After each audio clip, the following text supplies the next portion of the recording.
Okay, back at it again.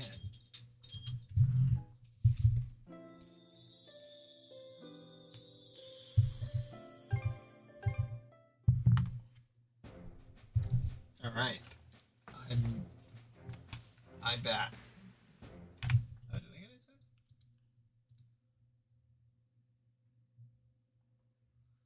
No, I did not. Okay.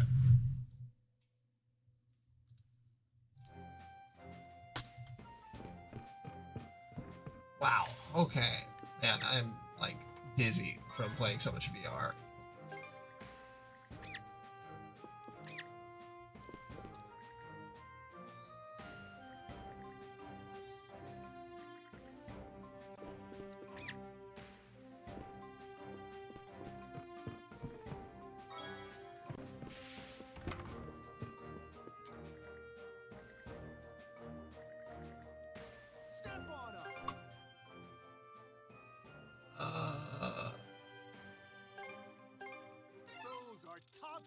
Oh, you can get multiple of those. Oh, that makes sense. Oh, God. Oh.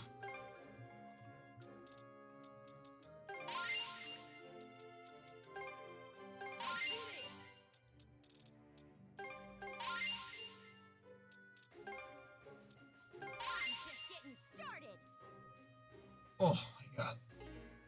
Take some Dramamine. God damn it. Oh. Whew.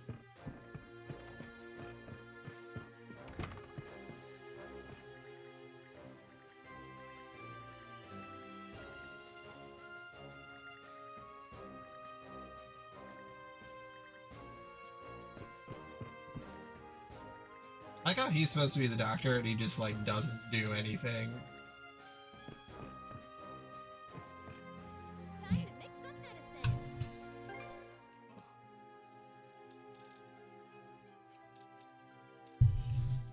Any other medicine you can take care of you? Oh my God, I'm so dizzy. Never knew a monster like that even existed. Some of that massive hit us full force, the Saunders would have split. Oh. You just like prepare my fish. Actually, you know, I need to feed these fish to. I feel pooped. Want to take a little break? Yes, I do, kitty girl. Something on your mind? Kinda, yeah. It's my first time going to the southern end of Obelia Gulf, via the eastern sea route. It's as tough to traverse as I said, so I guess it's got me on edge. I'm sure everything will be okay. I thought so too, and Gren's little pep talk gave me that extra push. No stranger to taking the mantle of captain, but the stakes are just so much higher now. I need to get my head back in the game. There's been good parts too, though. Like what? You're so happy to see the White Whale. Oh, I can explain that. See, there was a Norman who actually became shield brethren with the White Whale. That's why they called him Tortson of the White Whale. You remember, right? The guy written about on the runestone we found on Lecto Island? Frida used to tell me stories about him all the time when I was only A high. I doubt his White Whale was the same as the one we saw, but I couldn't help myself from getting all keyed up. See, Erin Adventure's great. Kills me a little inside to give in to you on this one. But yeah, maybe adventuring isn't so bad after all. Anyway, we always seem to get tied up chatting in here, huh? Let's head back topside, shield brother. Brother!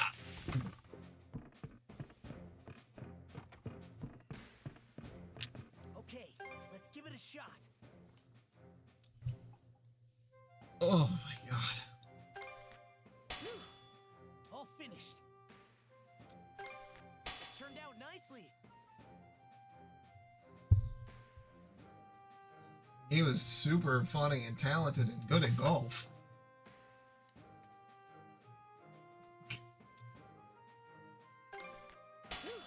Aaron's an interesting fellow. He's got a few things going on. Break time's over. Oh yeah, we're gonna play with Aaron. Interesting. Interesting.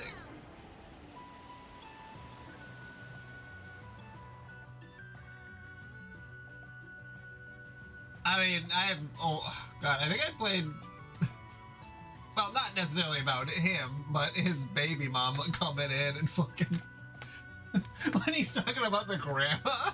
She's like, what are you talking about me?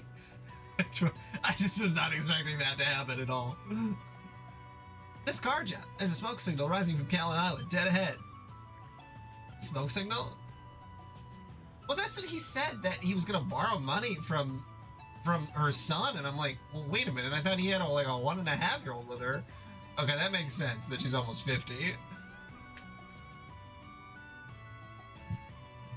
Well, at least he's got a place to stay.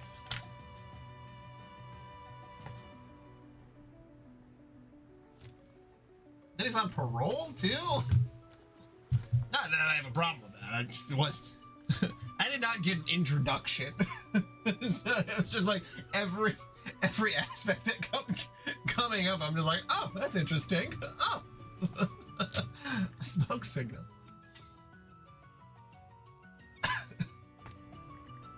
What's your take on this, brother? It would be the runaway calling for help. That would make a lot of sense, though. I wouldn't know for sure help is coming, so all a signal would do is reveal their location to the enemy. Oh well, let's just try and find a spot we can disembark from. Well, I'm glad you got stability. I don't want your life to be like that all the time. That would be very chaotic. Alright, let's disembark.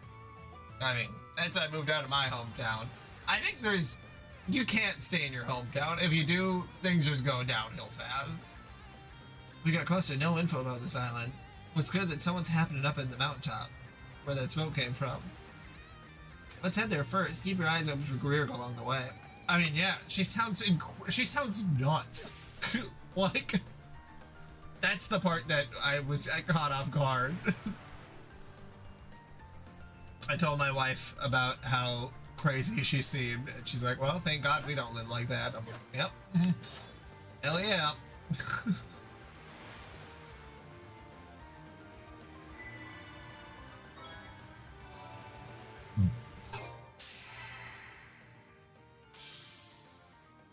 Yeah, you've mentioned that, but I guess I don't know. Maybe it is worse. I don't know. You can deal with a lot more if the person's attractive. They're ugly and they're yelling at you? I don't know about that.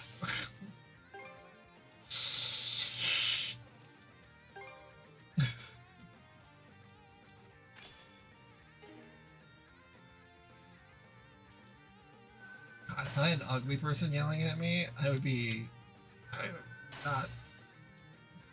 not that I want anyone to yell at me, but you know.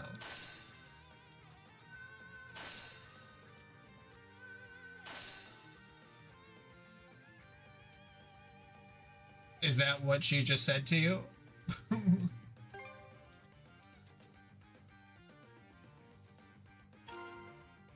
Oh. I was like, damn, she's coming at you hot.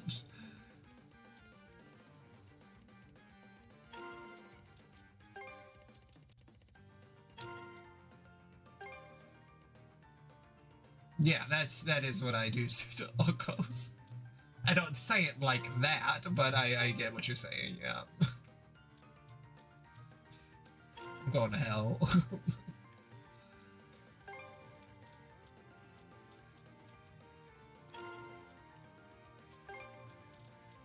Straight to hell.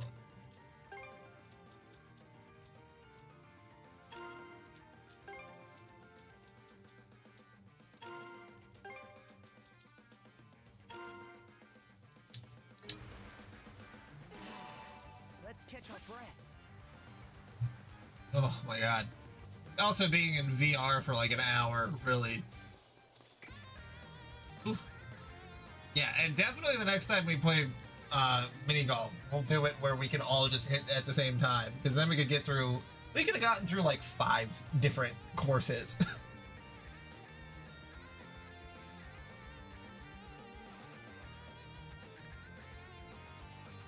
But hey, you know, I made it go a little longer. Well, what happened to our main forces heading up the mountain?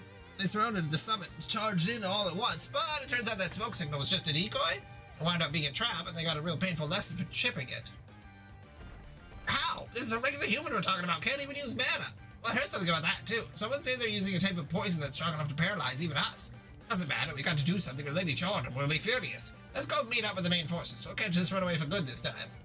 If what they're saying is true, then it sounds like our runaway is still okay. So we fall behind them. Now, let Nabri group with their main forces and give them the edge of numbers. We should take this chance to thin out the herd while we can. Time to strike.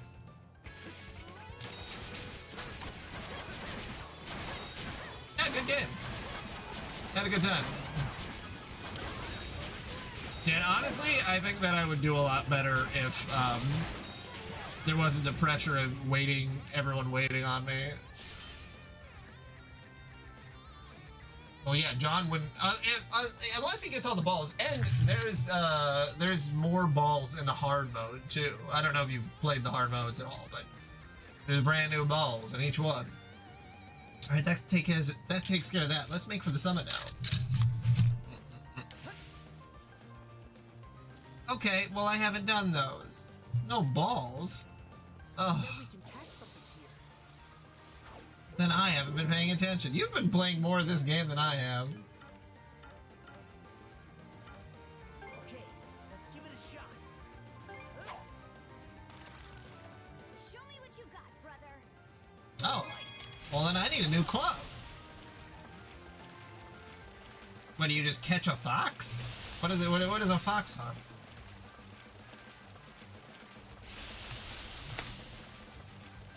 Here, let me help. Clues? Or objects? Let's do this. That went well.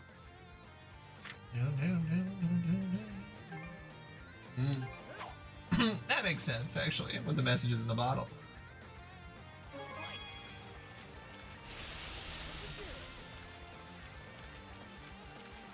Oh, I think I did the origami paper crate. Maybe that's the only one that I have done. Because I actually remember that. That went well. I would like new clubs.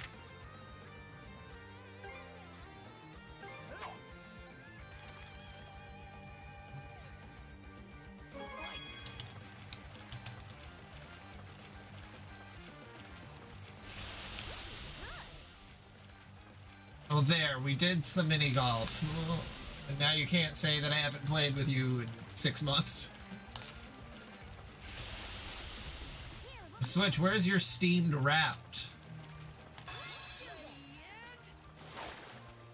That went well. Or your Xbox wrapped?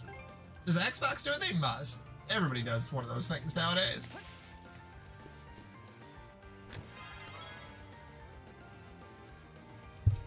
A rare find. I want to see what all the games you played.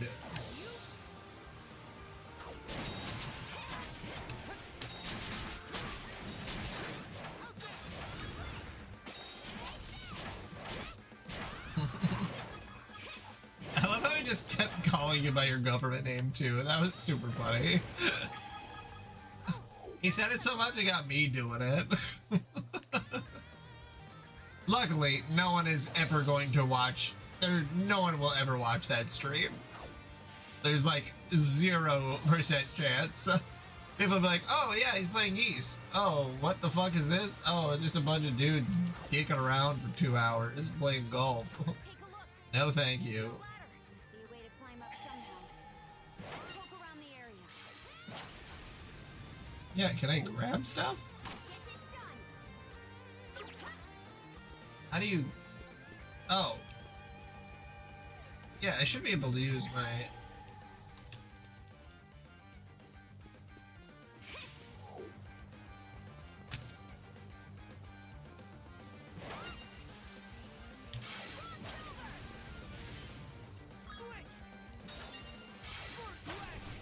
Can I not grab stuff?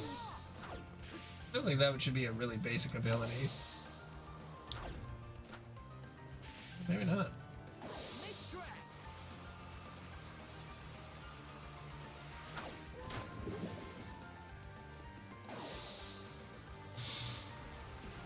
Water flows out of a caldera. Not a bad view at all. I heard there was a huge eruption.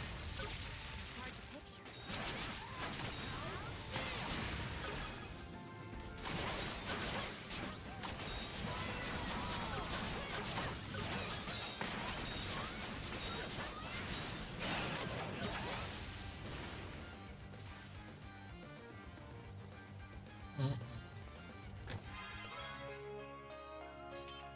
Oh, excuse me.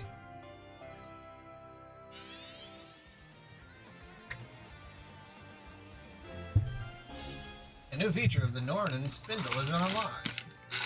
Use the mana string to pull at specific locations. I know I just couldn't use my arms, but whatever.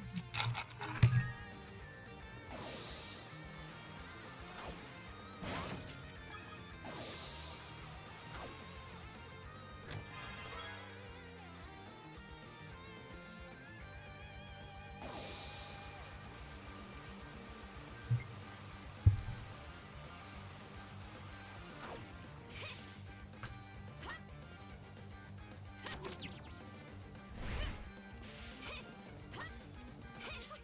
It worked! We should try grabbing any other spots to look that thing up.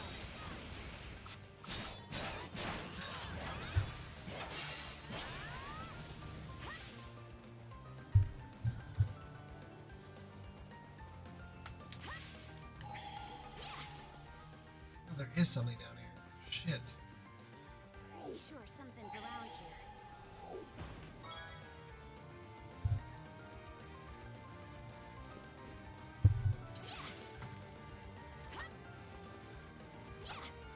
Oh, God.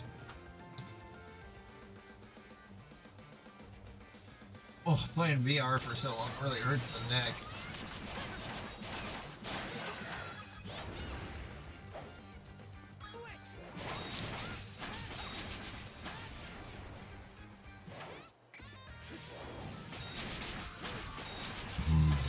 Oh.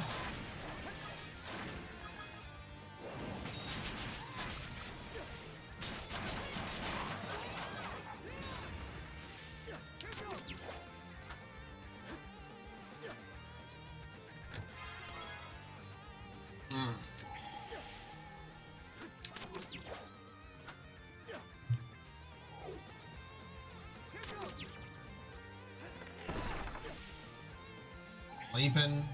Sleeping on the job? Zane. Oh, over there. Grr, grr. Did it get caught in one of the runaway's traps? Careful, brother. This probably isn't the only... Oh, damn, too close. Sorry, I wasn't thinking. Be more careful, will ya? Though I guess a big sister does have to look out for her little brother now and then. Tip's practically drenched in poison. Someone sure likes to play dirty. Maybe there's some kind of hunter? Hard to say. I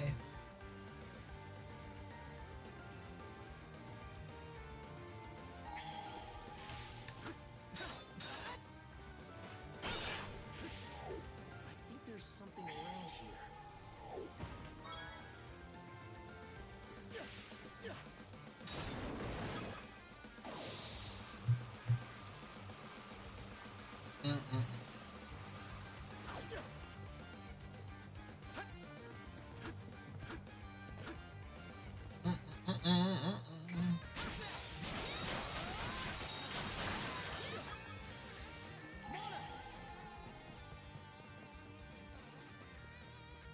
Oh, God, my shoulders are stiff now. Ugh.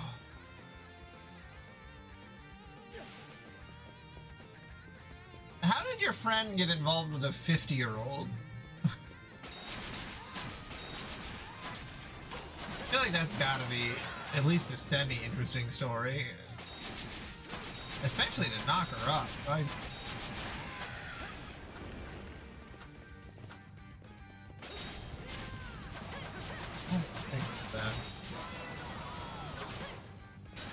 Ah.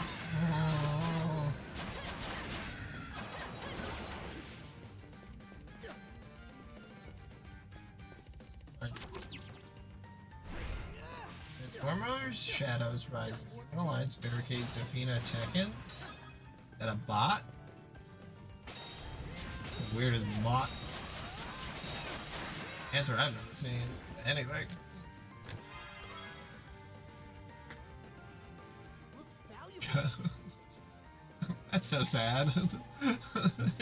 He fucks anything. Around here. Didn't expect this. Oh. Well. Get it where it's good, I guess, or where it's bad.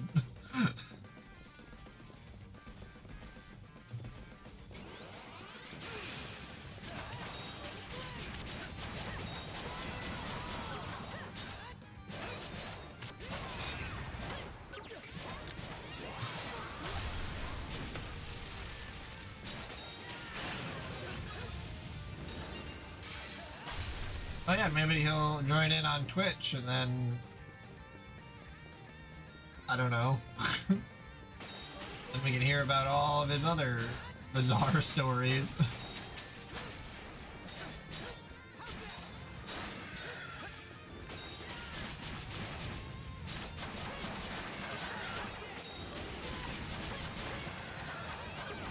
Wow.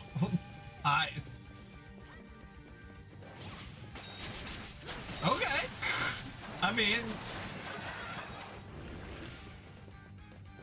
when was he there? Is this while his girlfriend was pregnant?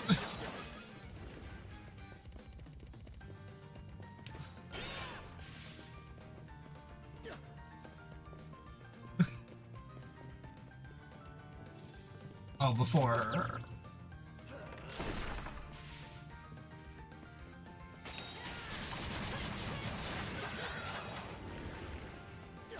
I mean, again, I guess get it while they're getting good. Bad or gay or straight or whatever. See, one thing if he was just fine with being gay, but if he's only doing it for money, that's like gay for pay. That's pretty crazy. That's like actually pretty crazy.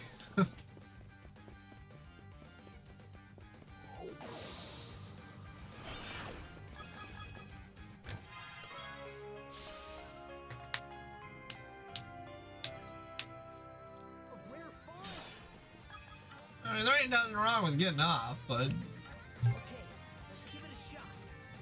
Fight.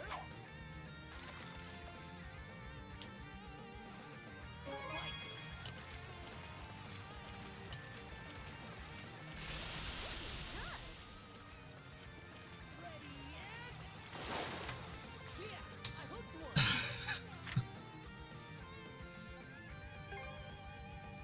I'm just out here trying to fish in a video game. I ain't trying to suck off an old dude for money. You know what I mean?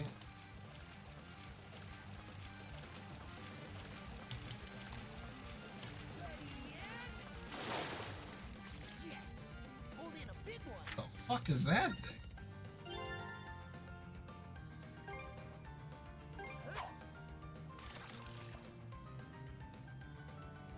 Fight. Looking good.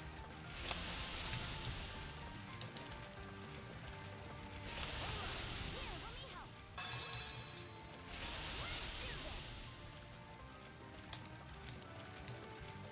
Fish thinks it's gonna beat me. That went well. Runga.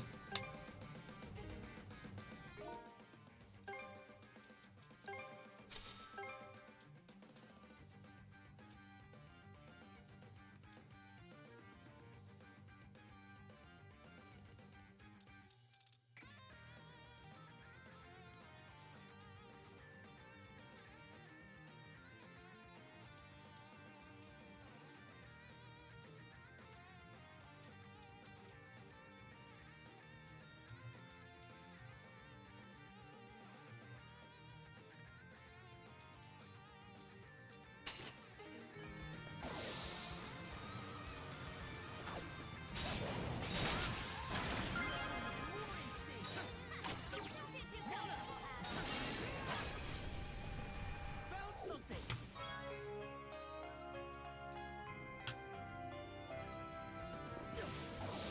God, Switch, now I'm gonna just be thinking about a guy blowing an old man.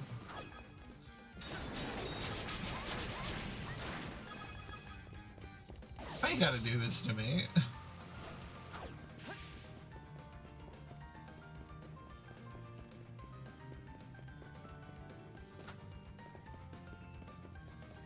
I don't think that makes it any better, honestly. I know some people would argue that it does, I don't think it does.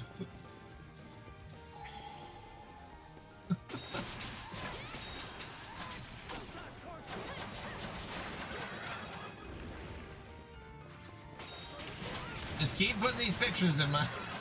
You made a meme of the old guy. What in the world?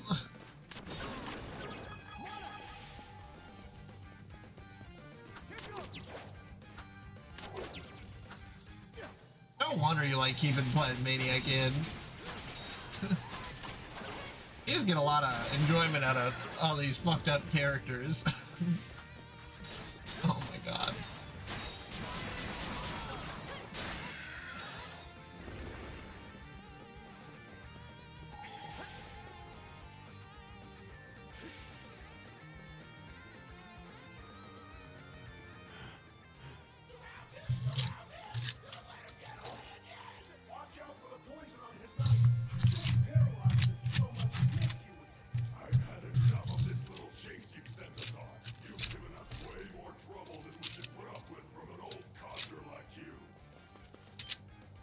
Looks like we finally found our man.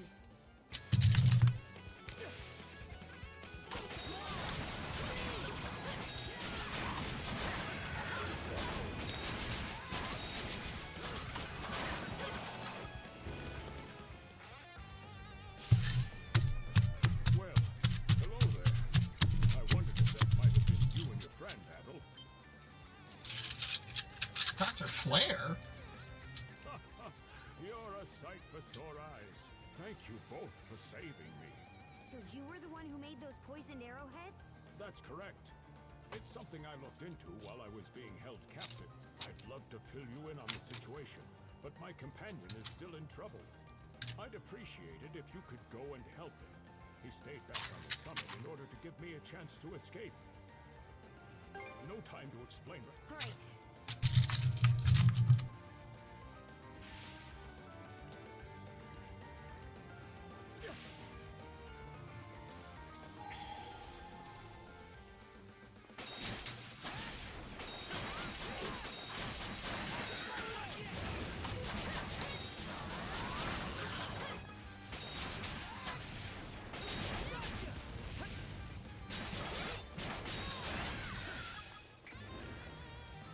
Something's off. Might want to mana sense around. Huh. Didn't expect this here. I got all the buried treasure. Nice. Wow.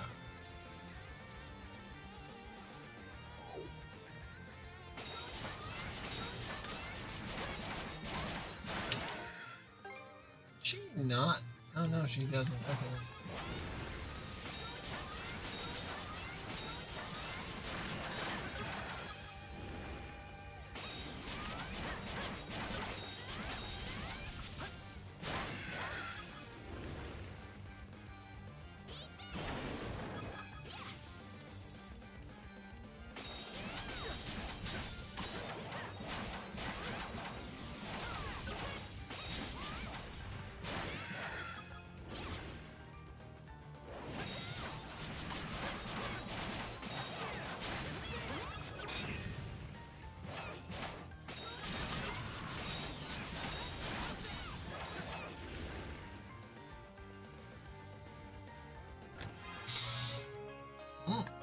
Holy for me. Dude.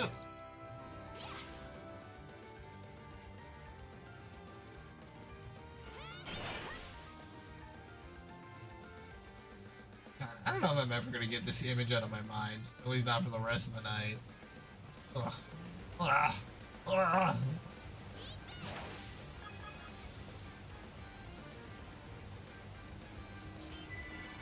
I also love how you didn't know he was on stream.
hell is that guy?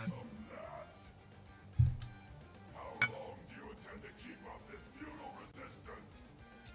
Sorry, but I'm just a bit part, so I don't get to close out the scene. But no need to worry. Look, the leads have finally arrived. What pointless dribble are you spouting now? A red-haired boy and a blonde girl? The ones from the report. Hey there, Adol. Karja. I was starting to wonder if you'd ever show up. Surprised? Let's just say life's been a bit crazy for me lately. Sorry to dump this on you. Adol and Karja, the mana users that injured Lady Ur. I fretted over what punishment I would receive for letting the prisoner escape. But now, it seems my luck is finally starting to turn around. I'll personally deliver your heads to Lady Ur. Be careful, brother! This one seems way more capable than the others!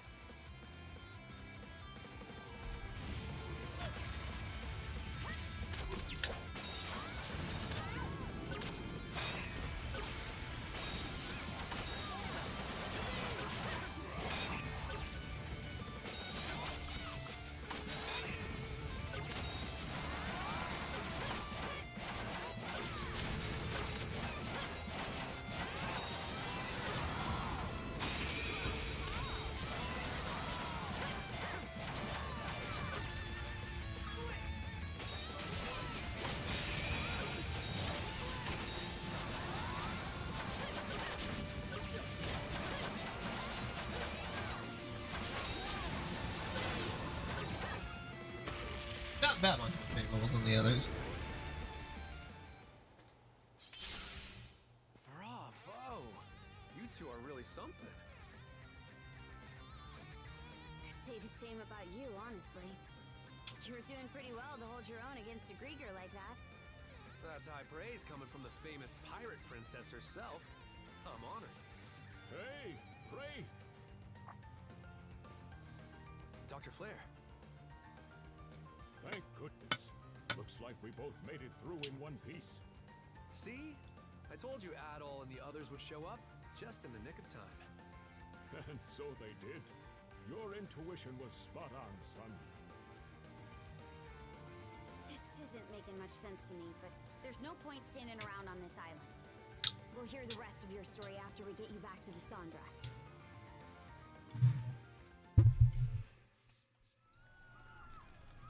I was captured almost immediately after Karnak was attacked.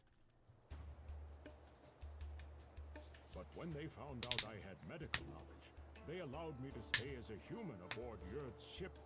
It seems she wanted me to develop drugs she could use for torture. So that's why you weren't turned then. And why you had a poison that could even affect Grieger. Chalk one up with a good doctor. I may not look it, but this isn't the first time I've been in trouble. As fate would have it, I spotted your ship from my cabin window when you got into that battle over in the Osmid Expanse. Upon learning you were out there, I knew that as long as I stayed alive, we'd meet again someday. I can definitely see why you and Adol are friends. What happened to you that night, Rye? What up? It was an eventful evening, let's call it. Once you'd all left, I ended up surrounded in the old shipyard. Cruz and Rosa had been captured by that point. I tried my best to fight back, but there's only so much you can do against enemies that can't die. Eventually, my last resort was to make a break for the harbor. I stowed away on a Grieger ship there, which just so happened to be the same one Dr. Flair was being held on. I lucked out and ran into him, after which he let me stay hidden in his cabin. Then, a few days ago, we heard the Grieger saying the Sandras had arrived in the Senelia Basin. So as soon as the ship we were on made port at Fallen Island, we took the first chance we saw to make a run for it. Unfortunately, They realized we were missing a lot sooner than we bargained for. So, we had no choice but to dash over to Calon Island and hole up here.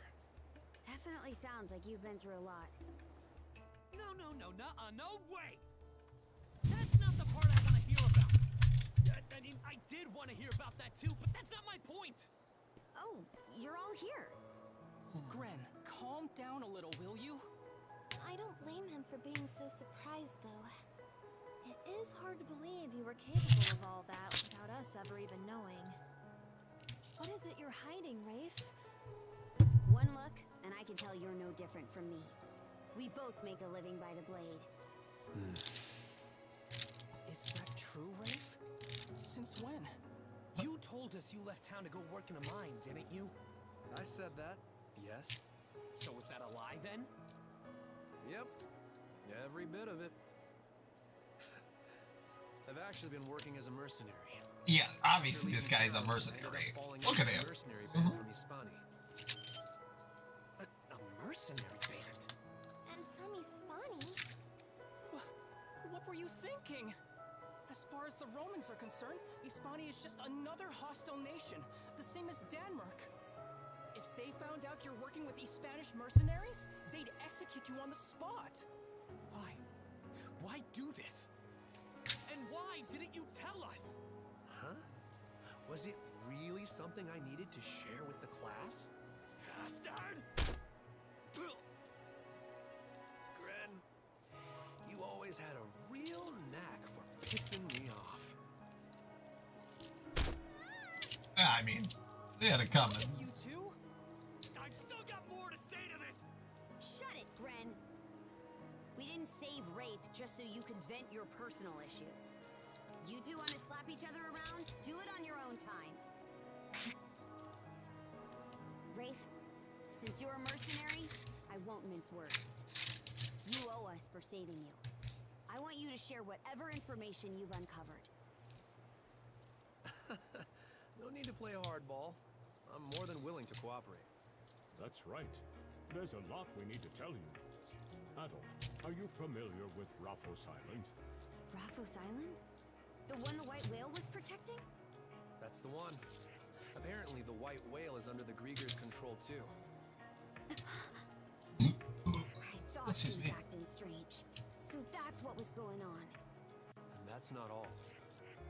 The Grieger are building themselves a fort on Raphos Island. They are? Yes, and some of the people from Ilma village are being forced to help them do so. After they were all changed to Grieger, just like the people of Karnak. That's so cruel. Hold on a minute. If they're fortifying their position like that, it's gonna make it nearly impossible for us to get all the way to the south. That's right. The Marine Triangle and the Sonelia Basin. They keep those two locations blocked, and the Balta Sea Force's mobility is cut off completely. For real? What are we supposed to do then? It sort of seems like our only choice would be to take down the fort on Raphos Island. Is that even something we can manage? The Undying Fleet in this area is split into 3 separate divisions that act independently from each other. One at Calon Island, one at Fallen Island, and one at Raphos. If we attacked the fort and all 3 of them converged on it, that'd really gum up the works, wouldn't you say? So then we'll have to wipe out each division individually before they have a chance to reassemble. Our first target will be the one here on Calon Island. After that, we'll deal with the one on Fallen Island. What about Raphos? They've got the White Whale on their side, right? Yeah, we're gonna have to do something about him.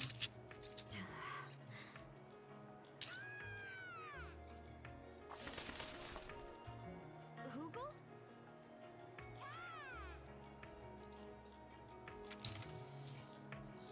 A letter. It's from Ilmer Village. Did something happen? Let me read it. What did they write? The Grieger that were occupying the village have started to withdraw. Looks like they're planning to head for their fort on Raphos Island. So they've already started. Things are moving a bit faster than I'd hoped. We'll have to figure out how to deal with the White Whale later. Right now, our top priority is to take out the Undying Fleet at Kalon and Fallen. Weigh anchor! Aye, aye! Okay.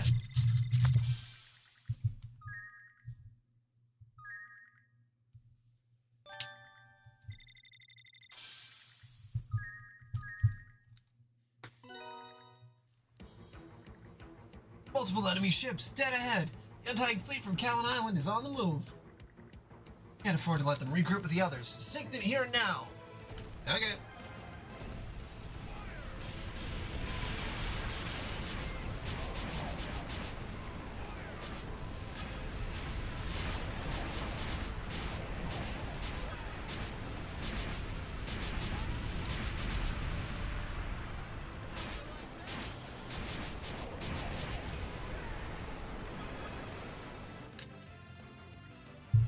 Enemy fleet eliminated. Whew, we actually pulled it off. Much as I'd love to savor it, we don't have the luxury of time. Let's say we head straight for Fallen Island and take care of the next batch. Make it sound so easy, but you're right about us needing a rush. Adel, full speed ahead. Set course for Fallen Island. Let's hope we make it in time.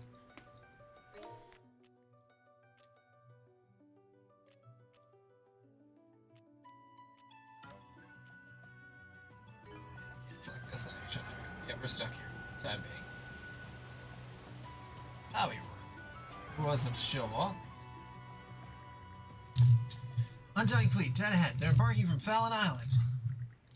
Alright, we made it in time. Prepare for battle, everyone.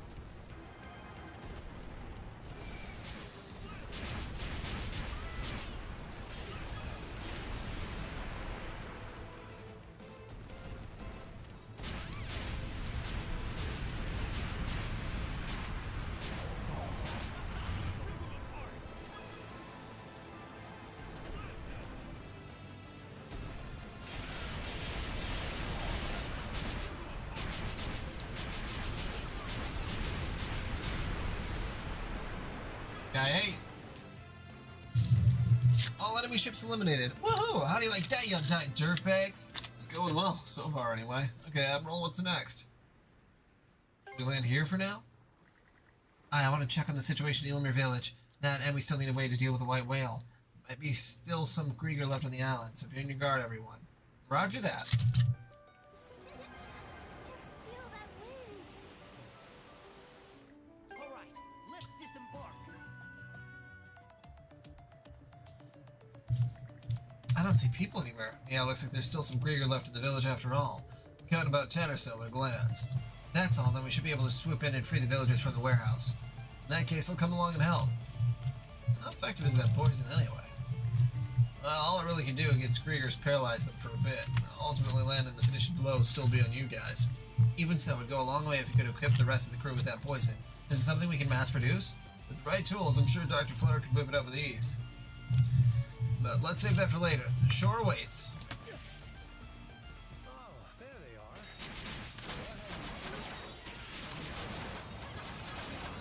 Wait, two. Let's go, Adel!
Renee.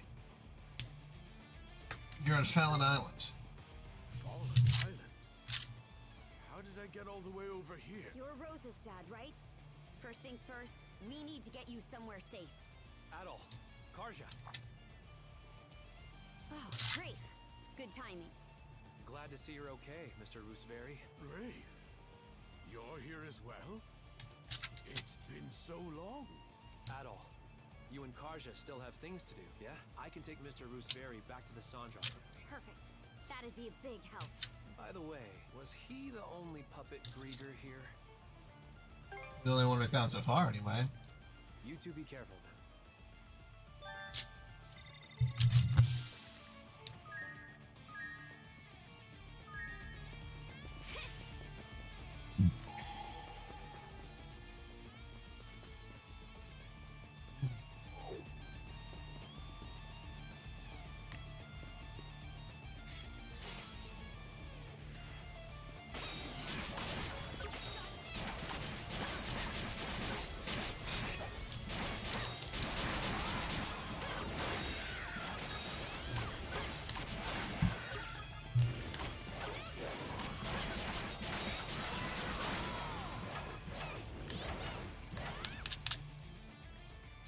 Adol, Karja. My golly, is it right out here? My lower back's killing me, probably from sitting around all too long. Looks like you all made it through, okay? Thanks for coming back for us. We saw you fight. You two are super strong. I'm just glad our letter made it to you without incident. How did things turn out on that front, by the way? We managed to sink the Undying fleets at Callan and Fallon Island, but I'm sure Jorah will figure out what'll happen soon once our minions don't show up. How do you plan to act next? Should we wait for backup?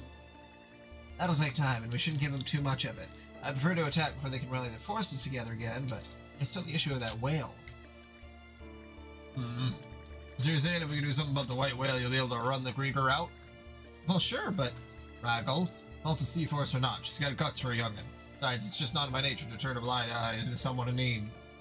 So you say, but the truth is you're worried about our missing boys, aren't you? Well, that's part of it, but what really gets my goat is the way we've been walked all over like a raggedy carpet. And I wager you feel the same, am I wrong? Oh no, not in the slightest. On that note, I got a proposition for you folks. Oh yeah? It's gonna require a little more time. We only just got free a minute ago, after all. We'll be down at the harbor getting everything ready, so come see us in a bit. Seems like the old-timers have some kind of plan in mind. We should make sure we're prepared too. If there's anything we need to take care of first, best to head out on the Sandras and do it now. Okay.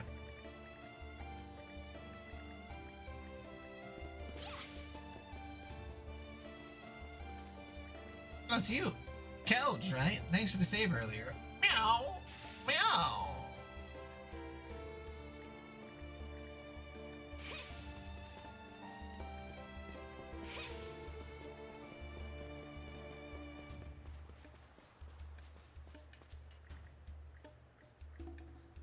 Welcome. Meow.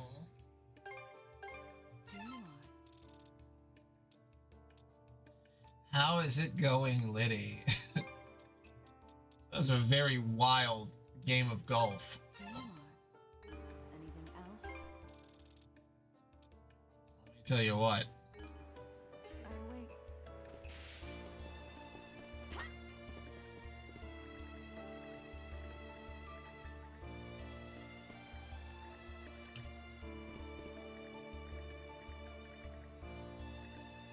Can I interest a box lunch, right? Do you want anything? No, I lost pretty hard. But honestly, that's fine. Well, I tied with Switch on the first one, and then Aaron, Switch's friend, beat us both times. But he had some personal stuff going on. His baby mama kept yelling at him because some stuff. I can't even describe it. I know why, because Switch said that he cheated on her, but also, like, she's paranoid. I don't know. So, it was a little bit more eventful than I thought it was going to be. Mankind and the sea are Very intense. He kept pausing because he had to go yell at her. Well, I mean, they were yelling at each other. So.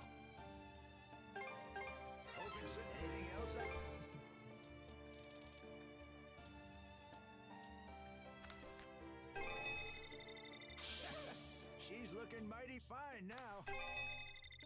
You become one with the ship. You become one with the ship. You'll become one with the ship. Become one with the ship. You become one with the ship.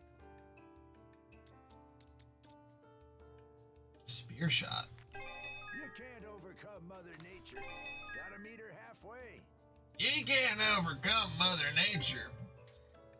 Yeah, Liddy, how was your day? It's really hard when I stream at random points throughout the day because I don't imagine that much has changed, but you know, it could. Can I teleport now? Oh, I can. Oh, there was something I was gonna check out. No, I don't remember. Oh yeah, I was gonna go feed that stupid fucking penguin. All right, let's go. Just call him a fucking penguin, but keep feeding him. Business as usual. I fed him like 12 fish and a bunch of tuna. And this guy, I mean, tuna's also fish, but tunas are so big. He does deserve sand. I'm gonna give him an ancient fish. Adel tries giving the penguin an ancient fish, but the penguin shows no interest. Apparently the fish doesn't suit its palate, as it doesn't like that kind of fish. The picky penguin really got a lot of nerve begging for food just to turn your nose up. See? Well, that penguin...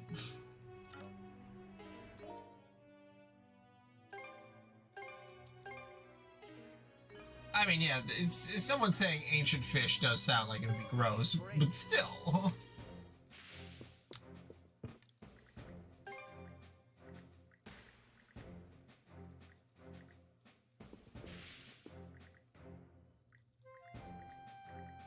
Yes, we're not gonna fight the white whale.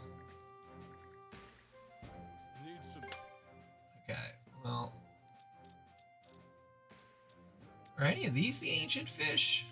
I don't know. All cleaned and ready. All cleaned and ready. There, that'll do ya. There, that'll do ya. There, that'll do ya. Need me? Thank you for pairing my fish for, what, 2,000 gold? Sheesh. Heck yeah! Let's do it. Oh, I only have the two. I got an S rank on both.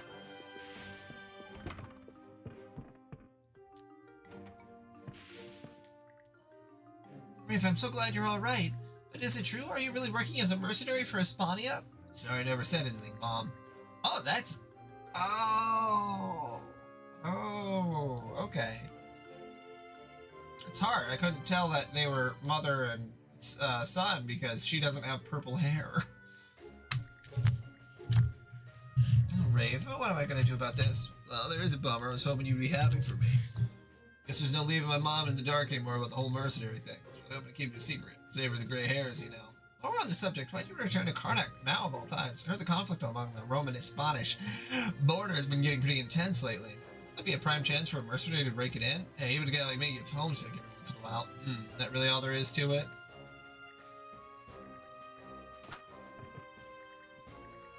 What can I get you? Anything else for your strength?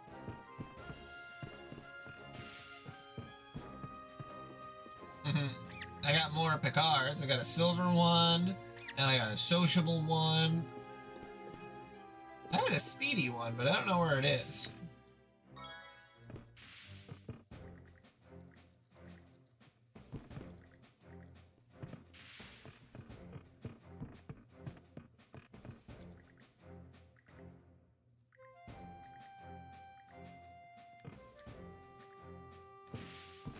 God, they wrote so much dialogue. I mean, wrote, they didn't actually record, but you know, still.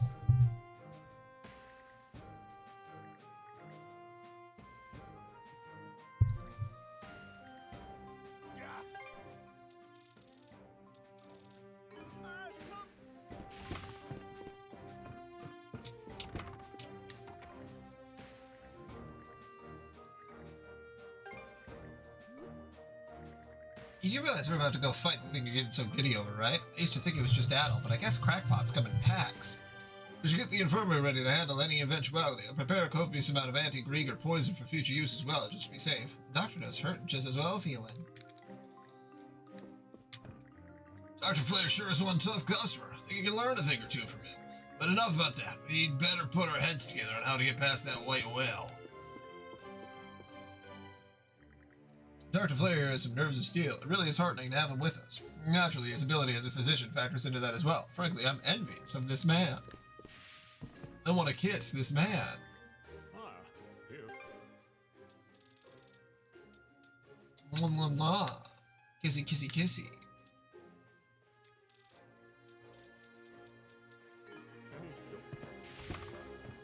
Okay. Checked out all this stuff.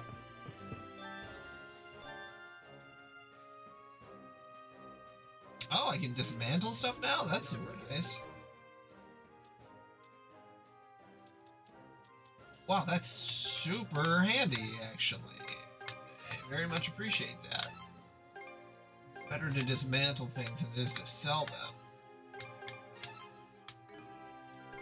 There we go. Okay.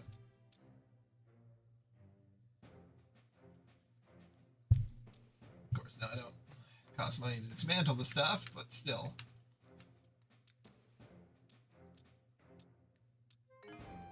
We'll hold off for now.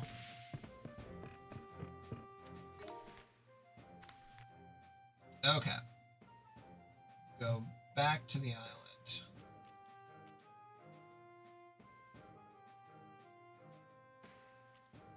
Oh, crystal clusters count in there? Oh, I didn't even realize.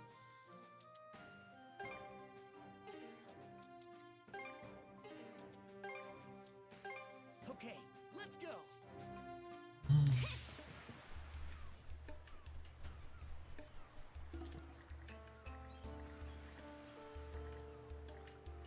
Handle your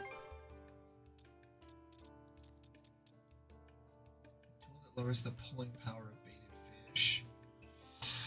God damn. finished. Oh, can I barter? Yes. Nice. Take it. Use it well.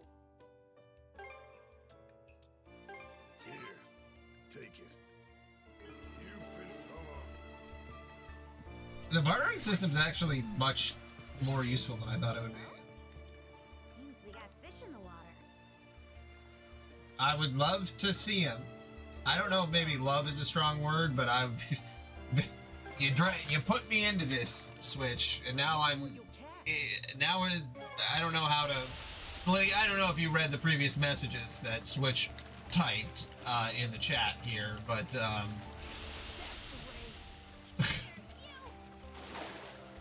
put up quite a fight.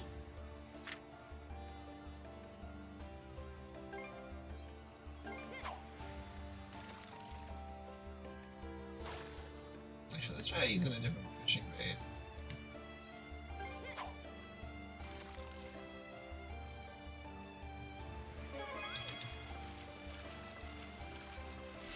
Come on, you son of a bitch. Darn son of a fish. Mother was a codfish, and your father was a prickler. Seems about right. Well,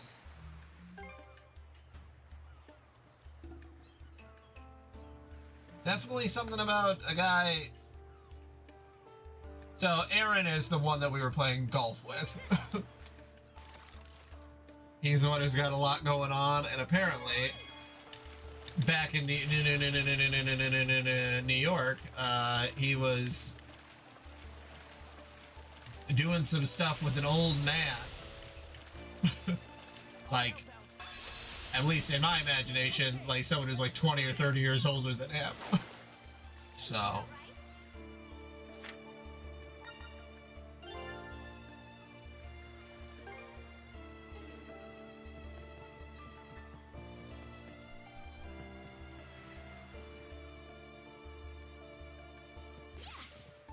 you know, that's everybody's got their own prerogatives. He's also the one that has genital herpes. So, I don't know.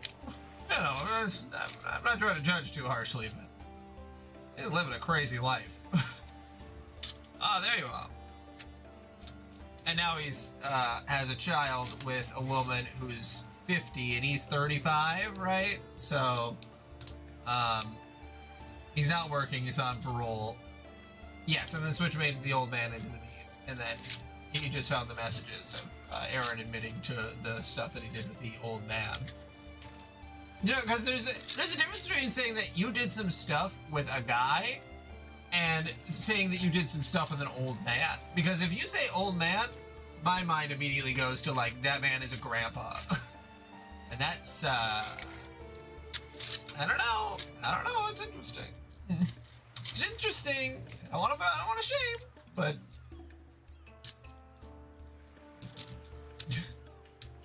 you said earlier that you had a proposal for us? Or that's Karja. Mind filling us in? We're short on time, so I'll explain as we're shoving off. It is the Sandra's primed to set sail. It's probably not an old man like this guy. This guy's a gilf, he can get it. I'm imagining like a bald, large man. It's the Sandra's primed to set sail. Well, we'll see if the Switch can find the meme.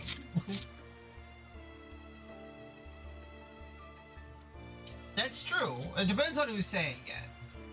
I think, though, if you're saying it in the context of, oh, they slept with an old man, like, and you're 15, and you're like, oh yeah, my friend slept with an old man, and it was a 29-year-old, you know, I think no matter what, if you're saying that, the context is probably going to make it a little weird.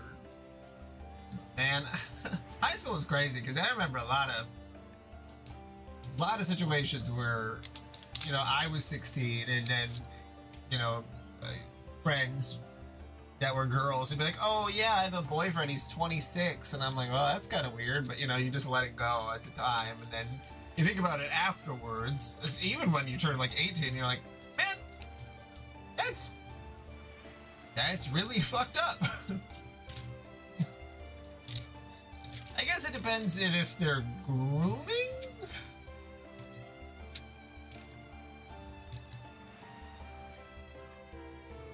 I guess the problem is that Switch put this, I have this vision in my mind now, which is on me, honestly, of just, you know, some real gross stuff.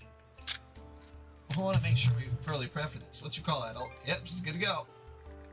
Good, board your ship as soon as you can, man.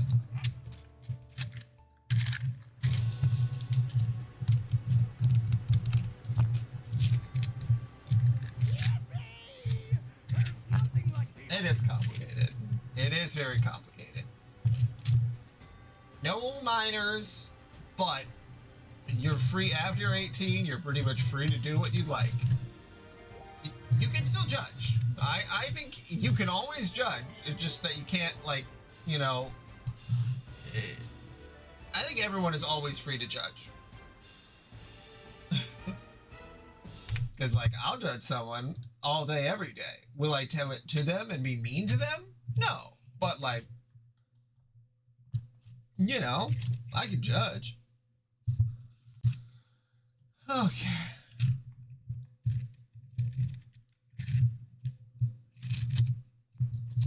You think an 18-year-old could groom an old man? I mean, I guess it depends on how mentally capable the old man is. Dude, Keisha, because we're just came back. Not like that. What you called the other day, she asked if you could be at my house consistently, and I said no. I sent you over to this gay guy's house, and then she asked if you took money for services, because I guess you mentioned that to her before. I said no, he didn't. And then she said, wait, so he actually did stuff. So she's just assuming that if I ever see you again, I'm gonna beat your ass. Mod of the year. Chat sent as a mod. Oh, these are old ones. Okay, no, hold on. I gotta back this up. Okay, Aaron. Yeah, the couch. Switch. Same thing as my house, I guess. He'd do anything for you to get that dick. Why is Mark saying you want to go back to her? I'll be honest with you. Fuck it. I let him give. I need to read these the other way. Okay. May 6th. Okay, Mark, touch your pee-pee without permission yet? LOL, sorry, but yes, all night long. LOL, you guys getting along good? Yeah, I'm just waking up. They went out to get smokes and stuff. He messaged me when he left and said I was welcome anytime and to help myself to whatever. Does he even have food or a spare room? Yeah, and I was kidding about the touching Hong thug. Did he offer you a room thing? Oh my god, yeah, the couch. Same thing as my house, I guess. He'd do anything for you to get that dick. Why is Mark saying you want to go back to her? I'll be honest with you, fuck it. I let him give me BJ and gave him a cuddle buddy, lol. Well, kinda. I slept on my side, he slept on his. His buddy took the couch last night. Dude, what the fuck? HJ, not BJ. Yes, if I'd rather take the bed. Bed or couch. I haven't slept in a bed in forever, so figured why not? Just a couple guys sleeping next to each other. What?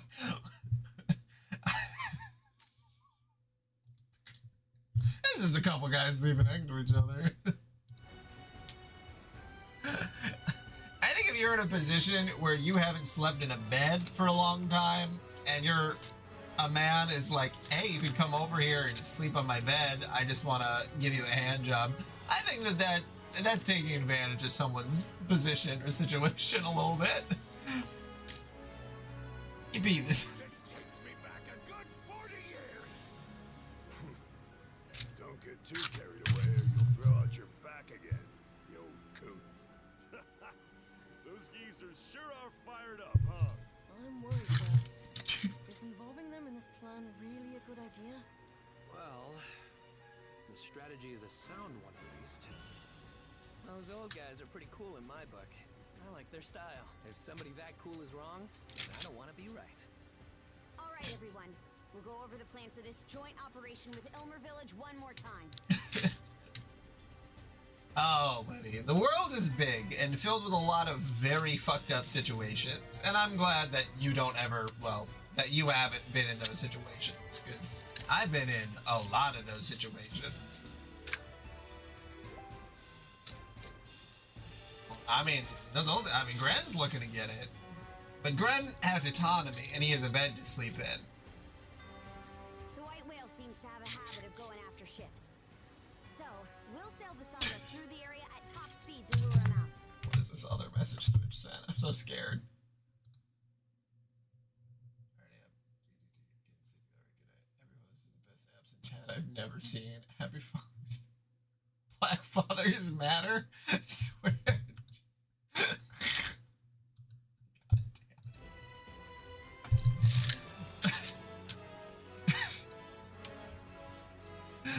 Oh, the world is very cruel, Liddy, and I'm glad that you haven't had to deal with it IRL very much, though. That's great. I hope no one has to deal with it. And you should allow it to be a little sheltered. Once he's spotted us, we'll lead him to a reef due west of Ralphos Island. Aye. There, the villagers will use their fishing nets to trap the whale in the reef. Then, we make our way out of the reef and head straight for Ralphos Island. It's cocky cock world out there. There, we land and launch an attack on their It's a let an old man touch your dick so that you get to sleep in a bed for the first time in 3 months kind of world out there. This is the first time I've ever had to do something like this for real. Well, Ooh. I'm ready to kick some undying ass. That poison Dr. Flare whipped up will let the rest of us finally help out. I had a situation where I wasn't going to be able to sleep anywhere. And a girl that I knew was like, oh, you can come to my house. And I'm like, cool. And then I tried to go to bed and she did not let me go to bed. And I was dating someone at the time. And that was really, it was a bad time. Adel and I will lead the charge. Once we're ashore, I just wanted to get some fucking sleep. So, you know, things happen out there. Understood. And, you know, you just gotta recognize that that was definitely sexual assault. But also, I needed a place to sleep. Glenn and Doki will make up the next wave after us. Your job will be to deal with any enemies that slip by me and Adel. Got it. We'll also be escorting any rescued villagers from Ilmer back to the ship. I guess that's a fair price to pay for the old guy's help. Well, not like we wouldn't rescue the villagers either way. Our ultimate goal is either to take Yurth out completely, or at least drive her out of these waters. Thank you, Liddy. It was a long time ago, and I was already... It's hard, though, too, because when you're younger, or if you're in a position where it's like, you don't have any power, because I was like 17, and my friend and I... God, we went to the Rocky Horror Picture Show in the Twin Cities, so we drove 4 hours, and there was someone that I knew that I had, like, flirted with before, like, on, like, one of those, like, Meet Me websites, and, like, we had never met, and I didn't actually plan on meeting her, and then I was like, it was like the show didn't get done until like midnight, so we were gonna drive back that night, but we didn't have any money for a hotel. And I'm like, oh, I know someone. Maybe we can do this without having to sleep in the car because it's like 30 degrees outside. So, it all happens. And We can do this, right, Adel? but yeah, stuff like that. That's what happens when you're a bit of a you put yourself in dangerous situations without telling anybody where you are. I've grown a lot since last time. Just you wait, Yours. We're gonna pay her back twofold for what happened. But yeah, that's why I think I have the right to laugh at an old man touching Aaron's dick. That's why I have the right to judge these people. Dealing with the white whale, slipping into the fort. Our to-do list just keeps piling up. You're telling me? Are we really up to the job? This battlefield is ours alone to storm. Help never came back in Karnak, and that's not changing here. Don't want to have to go through any. Another. Fuck. God damn it, Switch.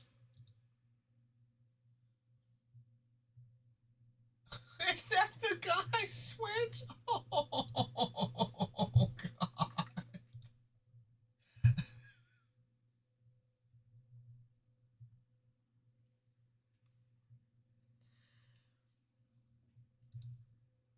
Can I show this picture, Switch? It's just too much. It's just too much because this is fucking crazy. Oh.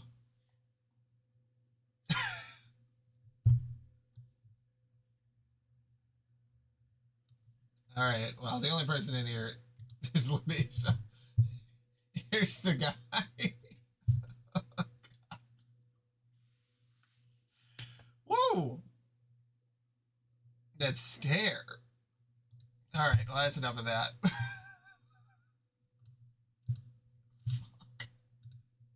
Fuck. It ain't me, so. Nothing like that ever again. That's the whole reason I joined this crew to begin with. We got this in the bag. Just you wait and see. There Gun goes again. Can't you take your shrieking somewhere else? Something's gotta give or we'll be screwed. Shit. Way around it. Hey, Rafe! I call for a truce. Stewing in all this bad blood is just gonna hurt our next mission. What? You still on about that scrape we had? Not everything demands a big public announcement, you know. I don't bring that sort of baggage with me to the battlefield, unlike a certain goofball on deck. Whatever. A truce is a truce, and that doesn't mean I admit any blame. Just so we're clear. Let's turn back. Okay, let's pick up the pace.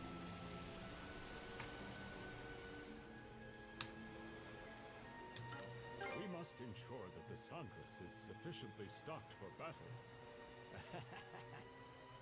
The bandages and dressings we requisitioned from that Grieger ship will go a long ways toward that. Dang, nice work, Doc. You put an ex-thief like myself to shame. No doctor I've met has been anything like you. Where'd you learn to be so cunning? I'm getting up there in years, so chalk it up to life experience. The time I was particularly eventful. Sky. Guess anything's possible for a pal of Adel's. God. No, I'm just talking crazy. I really like these conversations, but I do feel like the same way in God of War, where they do the conversations and then like you go and then they get interrupted, and it's like, no, I wanted to hear the rest of the conversation. Ragnarok does that a lot better, but. Any sign of the whale? None yet. Rosa's on lookout duty? That's a pretty big responsibility. She's sharp-sighted with a keen eye for detail. Besides, she's been looking to prove herself for a while now. That's a feeling I can understand. Oh? Yeah, Liddy, we'll see after my wife goes to bed. I'm trying to think if I want to read more Homestuck or not. He's directly below us! Adel, hard to starboard! Since we seem to be in a place that's like, I don't know, a little bit more manageable. maybe a little less dialogue concerning the mating rituals of trolls.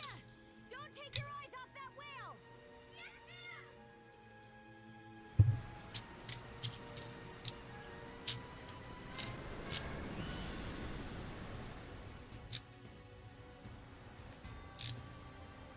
That's not the good beam?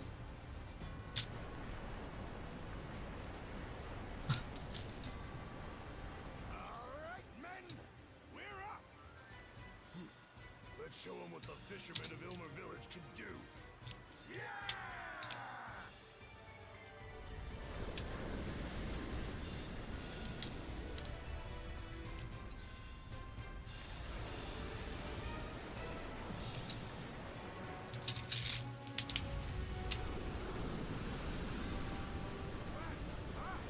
He's struggling harder than we planned on. It's like he doesn't even care if he gets hurt.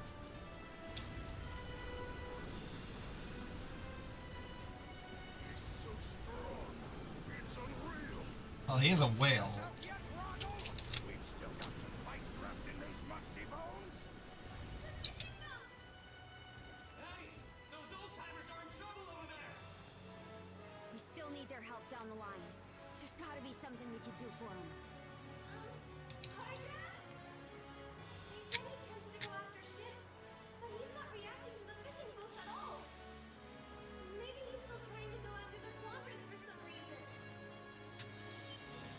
She's right. But how can he tell the Saunders apart from any other ship?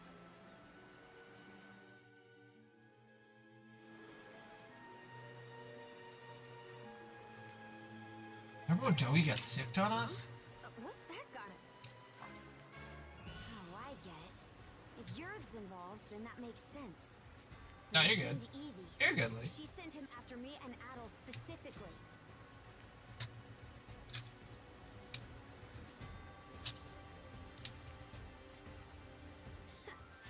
I know exactly what you're thinking. And I agree. Can't let the old-timers have all the fun, huh?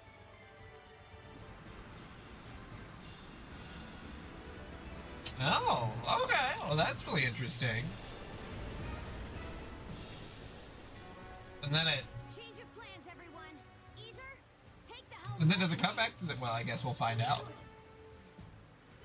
I was just going to ask a bunch of questions related to spoilers, but... You maniacs.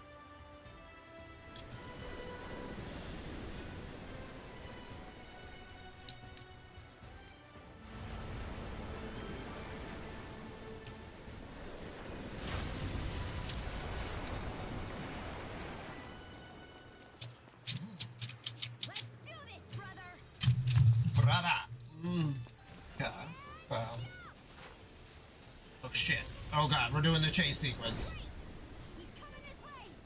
Let's draw him to that island over there. Time to move, Rattle.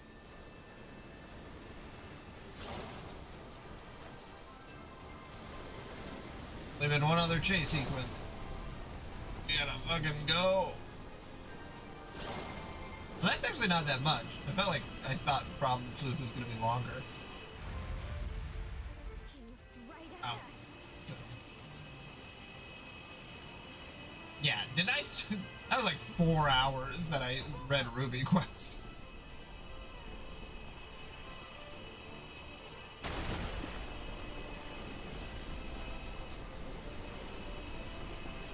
I'm gonna guess Problem Sleuth is important.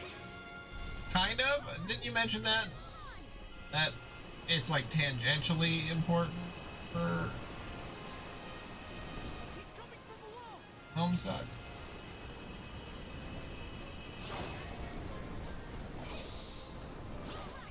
Just keep on luring him. Rocks incoming! Bring it on. We'll dodge him. Right when we need it. Oh, god damn it. Just keep on luring him. Yeah. Rocks incoming! Bring it on. We'll dodge him. Let's press R2 as well. Oh, it's just good. Okay.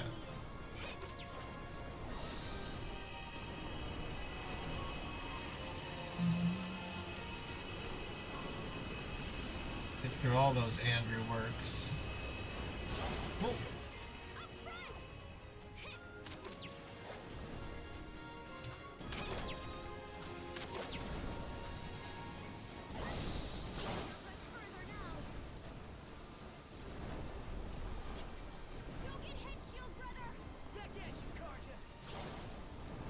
It's so funny when he just speaks like that. I don't know. I got you, Karja.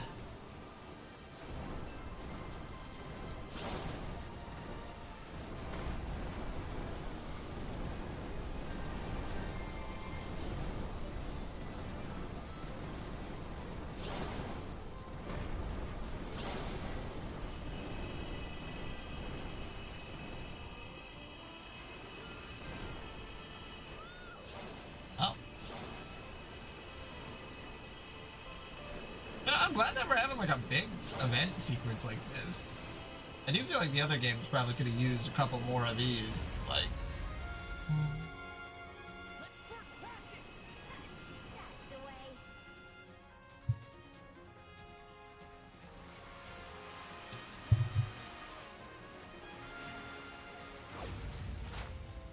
All right, now we can base him here.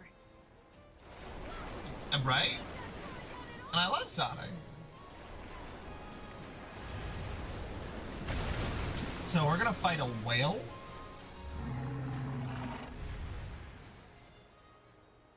Oh, we're gonna fight the thing inside the whale. Is that thing controlling him from the inside like some kind of parasite?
That up.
Shit.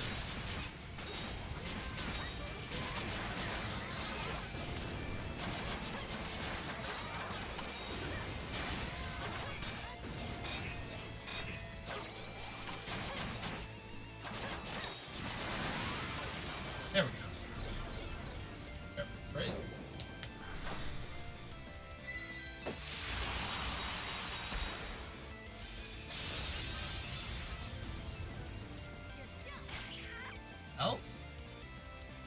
Yeah, like extra tiny.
Oh no, my camera.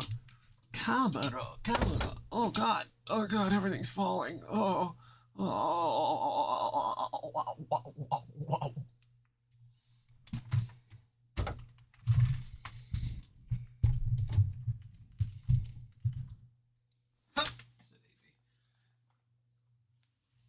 Okie dokie. We did it! But did we? Oh, we did do it. Never mind. Oh, blanket, no! Looks like he really was being controlled by that Grieger parasite. I'm glad he's back to his senses. But we've still got more to do. First off, we'll need the Sandras to swing by and pick Can't us believe we up. beat up a whale parasite. Make our way back to the reef. We did. Mhm.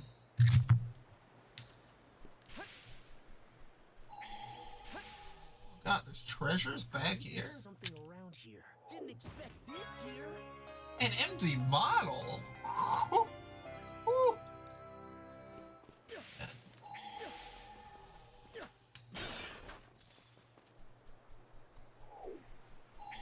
Monosynths might come in handy here. Found something.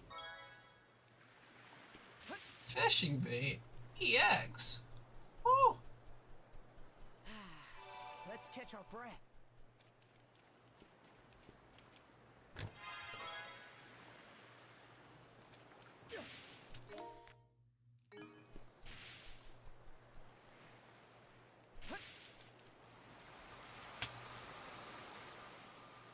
Is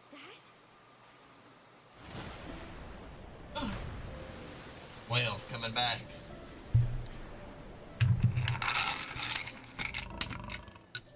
Is he offering to give us a ride? Hell yeah. Let's not look a gift whale in the mouth. Aye. I'm not getting any hostility from him anymore. Adol is funny. A funny guy.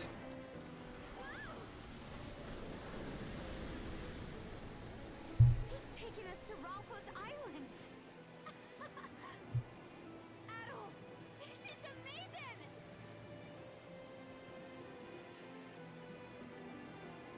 Ahoy there! Riding the whale, riding the whale, riding the whale. That's what I imagine is going through Adol's head. Riding the whale. Riding the whale. The plan might have changed a little. Gonna go kill some monsters. Adol, Arja, Yeah, when the whale thing is done, I'll switch on over. away from the fort. Then you guys get the opening to make landfall and start kicking some ass. Me, Rafe, and Dogi will be right behind you. Dogi. You'll be okay? Yes, we'll make do somehow. Enemy ships approaching off the bow. So they spotted the Sandras already. Guess this is our chance for a surprise attack. All right, guys, we're going in. Thanks, Gren. Sure thing. We got this.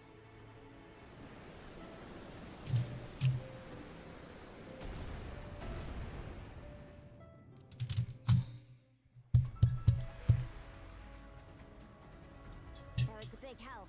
Thanks. We're doing a lot of maneuvers. Right then.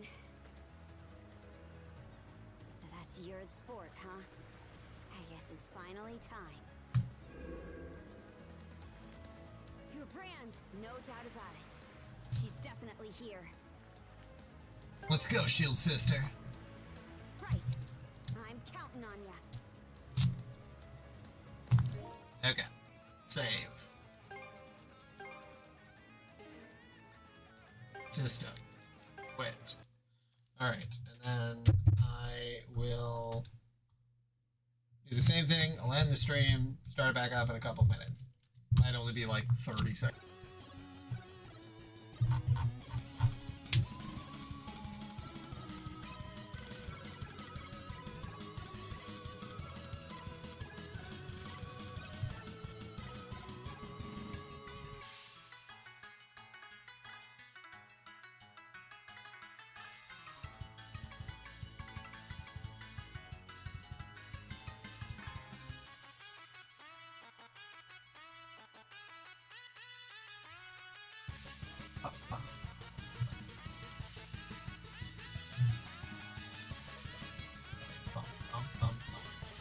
Okay. Alright, she's gathering some stuff. They're together, they're doing some stuff. They're watching on the screen. The thief is proving useless, completely unresponsive to commands. You'll need to rely on someone else, someone less stubborn, someone craftier. 8th exile, type equals switch 2. Switch 2. While the Knight of Blood charges ahead, the Seer of Mind remains behind to unravel the mysteries of the land of thought and flow. So,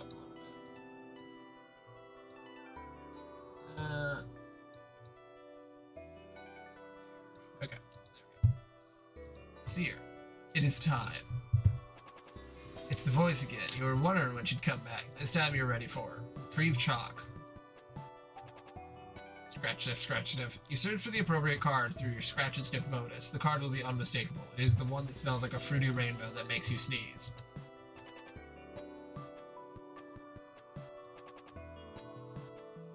Inquire. Time for what? To begin your mission. What mission? You must eliminate the Archagent.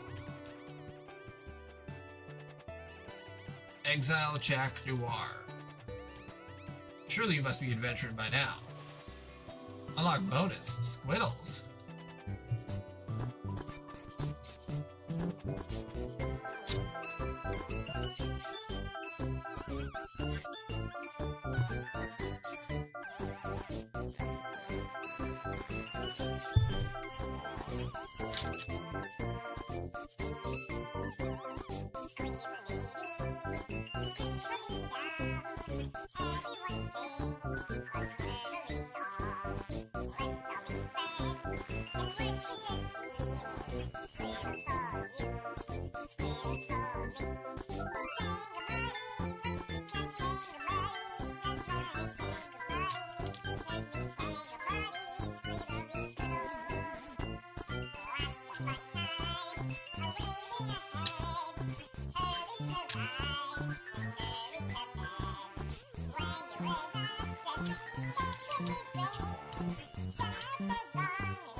Squiddles album animation comic pack was a big team effort. All these awesome dudes and ladies had a hand in its creation. That certainly was something.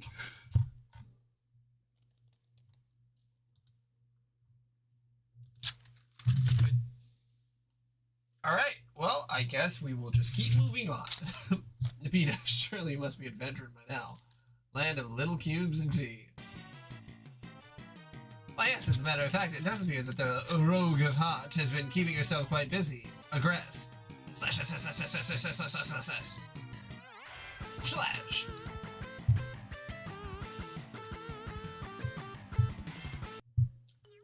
Saccharine disposition.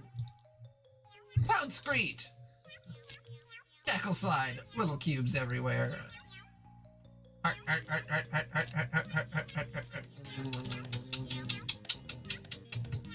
inquire into whereabouts of the Maid of Time. The heir of Void has no idea where she went. She just disappeared. Equius, get up and commence the adventuring. The underlings have been getting enormous lately. Must have been something one of those other clowns prototyped. Speaking of clowns, answer Karkat. It does not appear to be a message from Karkat directed at you specifically. He has just updated one of the many memos on the trans-timeline bulletin board he set up a while ago. You've since no longer bothered keeping up with the endless, mostly incomprehensible communique. While checking the update, you can't help but skim through the first memo in the long sequence, which has written hours ago from your present perspective. Read first memo. Past carcinogenesis 12 hours ago. Open public trans timeline bulletin board team Adora Bloodthirsty. Okay, I think I set this up right. Fuck, I should have come up with a better board name, but I guess that's the name it was supposed to have since that's the name that I already read. Well, that probably won't make any sense to anybody. Whatever, it's just a stupid name. Let's just do this. This is a public bulletin using Trollian's weird trans timeline features, which I don't even really understand yet, but I'm guessing might be useful. I've included all 12 players in the subscription list, so you should all be able to read these memos at any time. That is, all the memos posted past and future. I think it get pretty temporally confusing, obviously. I'm going to try to keep the memos as simple as linear as possible. Also, let's keep this a one-way bulletin to make this as simple as possible. Do not reply to my memos. This is not a fucking chat room, assholes. If you have something to say to me in response... Woo! I'm stuck stream!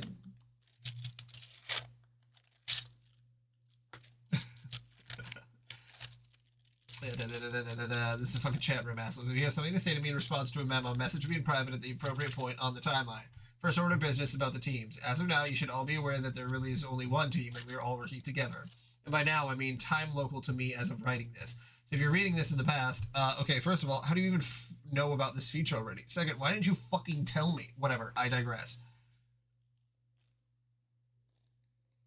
If you're reading this in the future, then who cares? It's probably old news to you. Actually, now that I think about it, what's so special about reading this in the future? It's like in any bulletin board. You post stuff and it sits there for a while and people in the future read it. Oh, big fucking deal, I guess. Gallus Calibrator, 5:51 hours ago, responded to memo. Oh my god, Karkat, who cares? Banned PGC from responding to memo. Anyway, like I was saying, one big team over which I have assumed total leadership. I will assume that it will continue to stay this way for the duration of our quest, that it will remain an impeccable leader for a span of hundreds of hours while I guide us all to a stunning victory. In fact, I don't even need to assume. I browsed through this whole bulletin in advance, and it does appear to be the case. Go me. In fact, since I've seen what I will write in the future, I wonder what impetus I will have for writing it later when I'm supposed to. I wonder if I could just copy-paste it. Hold on. Damn, I guess they thought of that? I don't know. I tried to look at the whole bulletin again, but now that I've opened this one from the beginning, I can't see the whole thing anymore, unless I look at it on one of your computers. Maybe if you send me like a text file of it, would that cause a paradox or something? You know what? This is so stupid. I actually remember reading all this shit like a half hour ago, and now I'm typing it anyway. Probably can't avoid typing any of this. How weird is that? I hate time travel. Twin arm again. Okay, I'm basically just, I'm out here at this. Wow. Holy fucking shit, are you people R-word? Dude, don't worry, I won't fucking be your memo for long. I just can't believe was the big reason you wanted to future me to help you open those portals, those ports, to basically just babble about paradoxes and argue with yourself for hundreds of pages. Okay, so you're saying this from like 5 hours in the future just to give me a hard time. Nice. Well, thanks for the help. So when do I ban you, future boy? A few lines down after I pretend like I'm going to die. I'm sure for laugh on account of my imminent banning. Fuck, how could you even do that to me? So cold, man. Are you really still sore at me 5 hours later for running that virus? God damn it, get over it. It was your fucking virus anyway. You were to blame. No, bro, we're cool about that. Now Future is connecting with me so I can enter the game. Oh, yeah? Yeah, so thanks for that 5 hours in advance. This is BS, isn't it? Trolling me from the future. How juvenile can you get? No, man, it's true. We are bulge-bumping poop pals again. Oh, fuck, this condescending future know-it-all act. We aren't pumping shit. You are so bad. No, not the band. It burns. Oh, God. Wait, oh god, it does burn. Something's wrong. I'm serious. That horrible psychic noise. The voice. They're all gonna die. Oh shit, I'm bleeding. Shit, this is bad. I have to go get here quick. Got to go. Banned.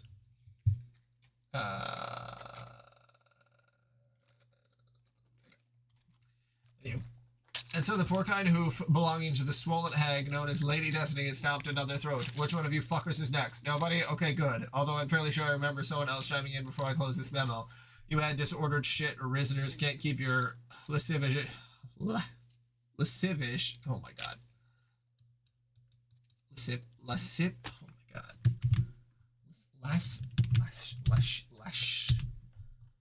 Lascivious. Lascivious. Oh my god. Lascivious. Lascivious prongs out of the row hole. Can you? Solix, for future reference or past reference or whatever. If you want to do that kind of roleplay, you can start your own bulletin. You can all act like brain-dead asswipes in your own festering flab of paradox space. Fine with me. Everyone will be so confused by the time paradoxes, it will distract them from how awful their terrible hobbies are. Choose your classes now. Level 69 Nook Sniffer is up for grabs. Who wants it? No, that's not an invitation for you fucking nerds to come in here and correct me on your goddamn fairy elves. Just do me a favor and keep me banned from that one, okay? I'll return the favor if you nerd up my memos. I seriously can't believe how many fucking nerds are on this team. Just remember, this is my personal podium, a stump if you will, for sole use by me as leader for important leadership business. Got it? Future carcinogenesis to 612 hours from now responded to memo. Grown, this is so embarrassing. What was I even thinking? Shut the fuck up. Banned from responding to memo. Okay, I'm fed up with this memo. Gotta close it out. You'll hear from me again later when I get something else to say, i.e. just scroll down, you douche. It's all right there already because of time travel. I know, right? Anyway, just to reiterate, full steam ahead. Leader equals me forever. Obviously, peace the fuck out, D-bags. Target he's a swearing little boy. Troll. Current Centaur's testicle right now responded to memo. I'd like to add to this useful memorandum that I still don't recognize the validity of your leadership. Sweet mother grubs oozing vestigial third oral sphincter. How could you people be so stupid? It may be true that we are all playing in the same session, but I see no reason to disband the former power structure, especially if it means instituting a tactical midget with a short fuse, a foul mouth, and paralyzing insecurity over the color of his blood. That's all I have to say. Oh, I have a short fuse. That's very funny. You can also hear me laugh over the sound of the robot you're probably beating to death or doing worse to. Hey, you do kiss your robots, right? Might as well clear the air as long as we're broadcasting this across the entire space-time continuum. Not usually. Funny thing is, in the future, everyone will recognize me as the undisputed leader, even you. You'll be standing on the tippy toes on your idiotic metal shoes, taking delicate purchase of my nubby horns and hoisting yourself over my head to put your sweatiest tough guy smooch upon my twitching spine lump. It will be tender and deferential, like a pauper kissing a noble's ring. Just scroll down, read the logs. Nowhere have I seen evidence of this. Most of this is from you various points in time raving about nonsense and arguing with yourself. You realize that here in the future, this bulletin has come to be regarded as something of a joke, a lengthy piece of comedy, often quoted amongst ourselves in private moments of levity. It seems I'm the only one to inform you of this up front, which is likely why you persist with the ingratiating charade against better judgment. You're getting off on this, aren't you? What do you mean? This excites you, being the tough guy and pretending like you're putting the awesome leader in his place. You're probably working up a good sweat, hoping you alchemized a bunch of spare towels. Hey, why don't you and them with your spongy brain for extra absorbency? How do you know about my precipitation problem? I mean, aside from reading about it in the memo. Wait, fudgesicles. Banned. Close memo. Oh.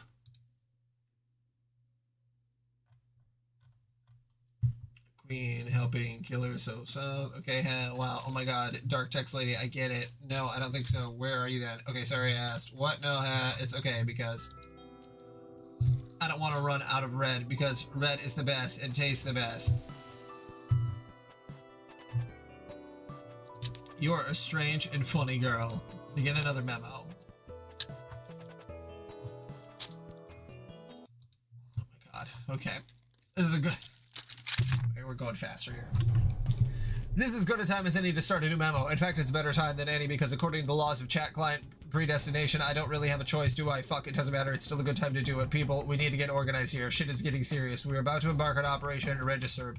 The cunning plan devised by double arc agent Jack Noir to exile the Black Queen. We will need all hands on deck for this, even the idiots. And once again, a reminder, do not troll me in these memos from any point in time or it's an insta ban.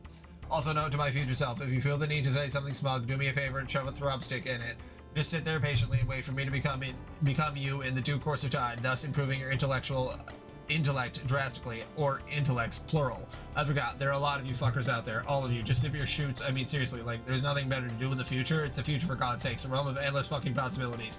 Now, before we get started, let's take a toll of the situation at this point in time, my point in time, who's insofar, who's not, etc., etc. Future Caligula's Aquarium. Hey, sorry for busting in on the memo, but I can't get a hold of you. You're not answering. Oh, for fuck's sake. Scam's advice is fucking useless. All he told me was to enjoy a beverage. No, dude, don't drink that shit. If it were up to him, he would all drink Faygo at once in some ritualistic rap cloud suicide pact. But instead of committing suicide, the thing that we all accomplish is becoming instantaneous assholes with awful taste. I mean, it's not even been that bad. It's just soda, but whatever. This isn't the point. This isn't the venue for airing your future problems, Count C, dipshit. I know. It's just I got a problem with Pfeffery, and I'm really kind of sitting here in bad shape about it, emotionally speaking. Okay, well, I get that. I hear you, bro, but this is still not the right place for this, so I've got to ban you. Bad. But seriously, just get in touch with me in private about it, okay, man? We'll get your shit straightened out, okay? Is everybody good? Just gonna sit here for a minute, local time, and see if anyone else has any shit they want to scrape out of their bulge to my clean nutrition bout. Plateau. Nobody? Great, wonderful. I now officially declare the nonsense portion of this memo to be over. This decree shall be binding and lasting. Back to planning register. Bear down, everybody. This is fucking important. There is a queen on the loose, and we gotta show a bitch the door. Future arachnid script. Unfucking-leavable. Karkat, I'm sorry, but do you have any idea how funny this thing is? I mean, the whole thing. I can't stop laughing. Hey, can future you mind prevent me from hitting the ban button? I'm genuinely curious. Go ahead, try to stop me. I dare you. I'm not gonna try. I'm just here to say this whole thing is ridiculous. We didn't really need you to pretend to be a little angry general to get any of this done. We kicked the queen out of there, no sweat. It was easy. In fact, I did most of the work myself. Right before I found all the treasure and scaled all the rungs. Oh, all of them, you say? Fascinating. Hey, forget the ban button. Use your mind powers to help me locate the desperately attempt to give a shit button. Whoops, we both failed. It doesn't exist. Hey, I'm gone. I just think you should relax. You were wound up so tight through this whole adventure, and now, here in the present, you're about to explode. It's insufferable. Everybody, did you hear that? Super future Vriska has an important life lesson for us all. We don't have to worry about our present responsibilities and obligations, because as it turns out, in the future, all that stuff already happened. We're off the fucking hook.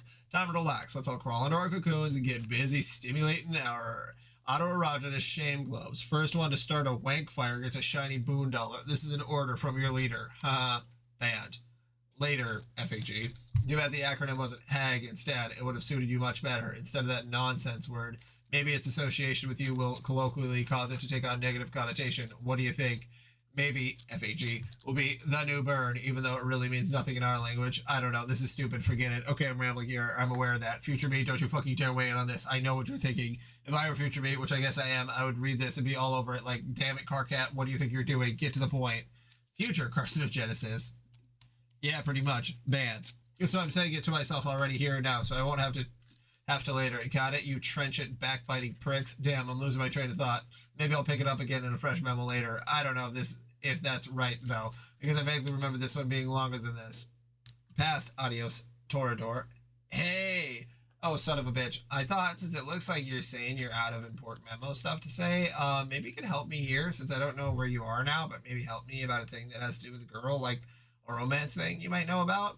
You people are imbeciles, all of you. I'm not posting these memos to console you on your past and future dating problems. Why are you all such basket cases? I don't even know what to say anymore. Sorry. Should I ban you? What's even the point anymore? One of you stooges will be right on the last one's heels with another sob story. Just hurry up and tell me what your problem is, bro. Okay, I'm sort of lying on Vriska's floor right now, like in her block, lying down, because I can't walk. Oh, no shit, really? You can't be serious. When did this happen? Oh, yeah, anyway, she tried to kiss me. Well, she didn't try. She actually did, and then kind of dropped me, and also we were wearing costumes. Well, I'm not explaining this well. This is so fucked up. What have you got yourself into? And now, to make it a lot weirder, there's an angry voice in my head. I don't think it's Rufio this time. Rufio's not that angry. He's also imaginary, like a fake made-up friend, like the way fairies are. God, actually, I remember reading this bullshit. Okay, skimming it at least. How could I forget? More loony block theater, and here I am drawing the curtains for you guys like a dope. Anyway, I think Vriska is upset about it, and she's not talking or anything. What do I do? Okay, well, I can advise you and stuff, but you do realize this is a public bulletin. We should be having this chat in private. Everyone can read this, even her. I mean, fuck, she was just here talking, you dummy. I know, I read that, but that's future her, which doesn't seem so bad. Maybe future her could read this, and I guess, no, I'm sorry about it. I didn't mean to hurt her feelings.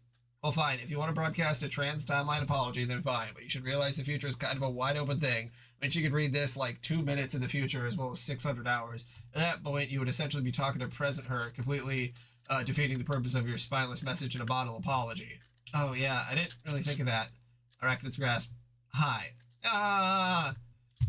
Karkat, shut up. This does not concern you. Okay, whatever. My memo, but whatever. Wow. Hi. Tavros, it's okay, really. So you don't feel that way about me. That's fine. I shouldn't have expected any different. I can deal with it. I'm not a wimp like you. I roll with bad breaks all the time. No biggie. In fact, I already have dealt with it. I was over here dealing with it while you were over there on the floor fooling around with your computer after a cute girl tried to kiss you for some reason. As it turned out, fooling around with your computer to go cry on future Karkat's shoulder about this? Yeah. Haha. You're a strange and funny boy, Tavros. Oh god, this is completely hilarious. Now I see why everyone has been ripping on my memos. Karkat, I said shut the fuck up. Anyway, though totally unnecessary, your apologies accepted. Okay. Now pick yourself up off the floor so we can go wring some fucking treasure out of that miserable magic rock. Yeah, I'll try. Actually, never mind. I'll be over there to help you with that too. Kind of like I do with everything. Just lie still and try not to start crying or anything. And wait a few minutes for your time frame to catch up with mine. What? Exactly, I am smarter than you. You see? You're learning. Fuck, enough already. They're great. Another happy couple in whatever hideous quadrant this batshit pairing will sustain. Now off you go. Man. Holy hell, this is exhausting. I don't even know what I was talking about anymore. Okay, maybe I'll take a minute to collect my thoughts and get back on topic here. Future. No, you won't. This one was particularly nauseating in retrospect. I'm shutting this down. Future band. Present. Hey, Runt. Get up, Runt. Get up on those goddamn jelly legs of yours. Go kiss the girl. I said get your ass up and go kiss the girl, you pipsqueak. You making me mad, Runt. Kiss that girl or rip your horns off and put them through your eyes. I'll pop your little head like a grape. You're a wimp, you know that? Make me sick. Kiss her. Kiss her, you wimp. Get up and kiss the girl. You're having trouble bringing yourself to get up and kiss the girl. You kiss that girl this instant. You cannot do it. You cannot kiss this girl. Thief. You'll need to be strong. There is important work for you to do. And in time, though prone to distraction and obstinacy, she would, but not alone. To bring every circle closed, her partner and rival would have to be guided in tandem. The thief and the seer were to serve as twin lashes of the scourge cracked by Quasi-Royal against her own former kingdom to settle a score. To make her pay, Scourge's black inches would rip red miles through Durst, and the bright rivers gushing from its wounds would wash her mutineers down the drains of exile. In time, they would have to answer for their treason. Patience would be necessary, but then she'd recently come into all the time in the universe. Snowman, continue briefing. Okay, then what? Find the ring before he does. Where is it? Retrieve the ring from the royal vault. And then destroy it.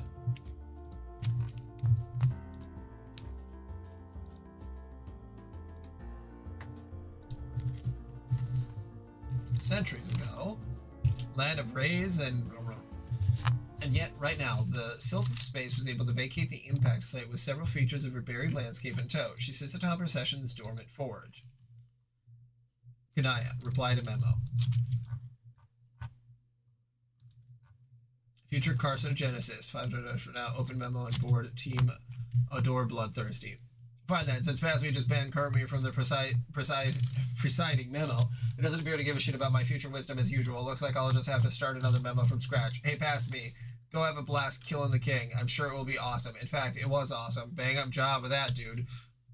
Too bad it was all a huge waste of time. Oh, what's that, Pastel? You didn't read this and figure that out ahead of time? Or maybe you just skimmed this and didn't get through your thick bulge? What a shock. Memo within memo to present self. Put forth a more concerted effort to impress upon everyone in the past, myself included, what a bunch of fucking idiots they all are. I am learning a valuable lesson today. It turns out you can't alter the outcome of decisions made by morons, no matter how much you yell at them. All you can really do is give them a hard time and try to make their lives just a little more miserable, which sounds like a more noble pursuit than changing destiny for the better anyway, frankly. Losers should be forced to face the music, even for the mistakes they haven't made yet. The punishment is being allowed to make the mistake in the first place. Talk about poetic justice. And then getting soundly berated before, during, and after the mistakes are being made is just the mucus on the grub loaf. This sweet, taking mucus. This is dumb. Why did I ever think these memos were going to be a good idea? Nobody cares. I mean, nobody's even trolling me anymore. And I'm leaving myself wide open too, saying some pretty dumb things here. I guess maybe I wrote too many. I feel too many of them with long arguments with myself. No one's going to read through all this. All the valuable information is just getting lost in the yelling. You stupid, stupid idiot. Oh, fuck you. Why'd you even start another memo then? I guess there are a couple things I want to get off my chest, okay? Oh god, now I'm arguing with Kurt me. I didn't even notice I was doing it. This is really fucked up. I've got to pull it together. Think back to what we might have done wrong. But the thing is, as much as our past selves are a bunch of stubborn, unlistening assholes, I can't even really identify any mistakes we made. It was all pretty much like clockwork. A 600-hour campaign to complete a game like this is pretty good if you ask me, and I have asked me. It turns out me agrees. I can't shake the feeling someone else must be responsible for this. Doesn't seem like it was something that was supposed to happen in our session. Solix has the same intuition about it as me. He thinks there's something fishy about it. It's really insufferable the way her fish puns have rubbed off on me. It's kind of makes me want to vomit. Anyway, he says he's working on tracing the origin of this disaster. If I find out who's responsible, I will. I don't even want to think about it now. Waste a good fresh rage. I'm a little tired of all the old things I've been angry about. It's gotten so stale. In a weird way, I'm sort of looking forward to having something new to be pissed off about. It's not like there's anything else to live for now anyway, so I'm keeping my prongs crossed. It'll be like fucking 12th Peregrine's Eve up in here. Last sweep's Eve was probably the last happy memory I have, in fact. What did you guys do for the last holiday? Anyone? I remember my Lucis had been gone for days and I was starting to get worried, but then he finally returned, triumphant. He brought the fresh behemoth, leaving into our hive. Together we decorated it, and I don't know, that's all I can say. I'm getting a lump in my squawk blister. I guess I'm done. I'm gonna lie down now on the steel floor of this frigid meteor, drifting through the black, uncaring void of our null session. Null, kind of like this memo, I guess. Later. Current, Grim Oxlatrix. I don't think we did anything special. Well, hey, what? Last 12th, we stayed in, and I read stories to her. It was nice. Oh, that's cool. This is the first time you responded to a memo that I can recall. You took it right down to the wire. I was just about to close this thing.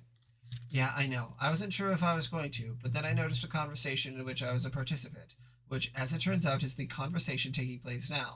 I scanned it briefly and then perused other memos for my presence. I found none and returned to this one, but my part of the conversation was gone. I regarded this as a prompt to begin typing and record my contributions live. This is how this works, isn't it? Pretty much. For a while it was frustrating. When I discovered the feature, I kind of breezed through all my future memos, not really reading all of them carefully or thoroughly. Then I looked at it again and the whole board was gone. Because it was time to make it in the first place, so I did. And then I kept making memos with only foggy recollections of what they contained, whilst all these other chums from different times kept giving me shit, including myself. But it was all good, because as I eventually became my own future selves and got to be on the other side of those conversations, you could do my past selves the service of informing them how stupid they were being. I stopped bothering trying to remember how any of these memos went. Honestly, the last few weeks have been a blur to me, just nonstop yelling at myself, haggling with past and future knuckleheads, killing monsters and solving puzzles, cycling through all the gates and planets like 100 times, zigzagging down to the battlefield, out to the Vale, over to Prospit, back to Durs, and on and on and on like that until we thought we won. But we didn't win. We lost. We lost as hard as fat guys fall. What exactly happened? Did you read the memo just before this? No. Give it a read. I'm done ranting about all that for now. Alright, in a moment. Yeah, that's how Trollian's timeline stuff works. You'll get used to it. Or not, since apparently this is your only memo reply. You're pretty shrewd in sidestepping this whole clusterfuck. It seems like a logical way to engineer a system wherein one simultaneously functions as the reader and author of the transcripts. It's temporally sound construction. Then you're the only one who thinks so. Hell, you probably would have been a better maid of time than the one we were stuck with. She's completely shit-hive maggots. Don't even get me started. I think we were given roles to challenge us that don't necessarily suit our strengths. At least I was. I have no idea what I'm doing here. Sure you do, or you will. Trust me, you'll do fine. So what prompted you to respond anyway? I mean, aside from being strong-armed by conversational predestination. Oh, at this point, I'm not even sure if I'm inclined to ask anymore. You might not have a choice. Do you remember if this memo was much longer than this? There's a good way to go, I think, yeah. Then might as well spit it out. It's such a silly question. Red or black? What? Your problem. Does it pertain to red rum or black rum interests? That's not what this is about. Come on, people have been using these memos to sift through their romantic problems for weeks. I'm a fucking veteran at this shit by now. Seriously, I don't mind. I'll be a welcome reprieve from shouting at myself. I'm not sure what to say about it. Didn't you at least get a sense of what this conversation was about when you skimmed it? Not really. If I were thinking about it, I probably wouldn't have wanted to anyway. Don't you think it's better to have unrehearsed conversations, even if the subject matter is awkward? Yes, I completely agree. It's good you didn't read it. We can avoid the sort of verbal slapstick routines I'm sick to fucking death of by now. I'm so tired of people being all coy and telling me what they're about to say before we say it, and then we wind up fucking saying it anyway. And then we prove to the invisible Riddler that is Father Time beyond a shadow of a doubt what a bunch of fucking idiots we all are. You have any idea how old that gets after a while? So really tell me. I know it's on your mind. I got a sense for these things. R or B. Okay, read then. But I guess not really read enough. Aha, well isn't that always the case? Stories old as time, even in places where strictly speaking time doesn't exist until recently. There's a dark to these flushed leanings, if you don't mind me asking. My asking. It's not the asking I mind, it's the telling in a public forum.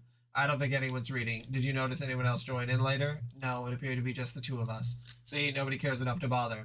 I don't know whether that's reassuring or just a bit disheartening. Well, I didn't mean it like that. Their disinterest is more a reflection on me than you. Disinterest is the operative concept here. She's not even responding to my messages anymore. Could be busy, but I'm rapidly approaching a resolution to discard their preposterous infatuation.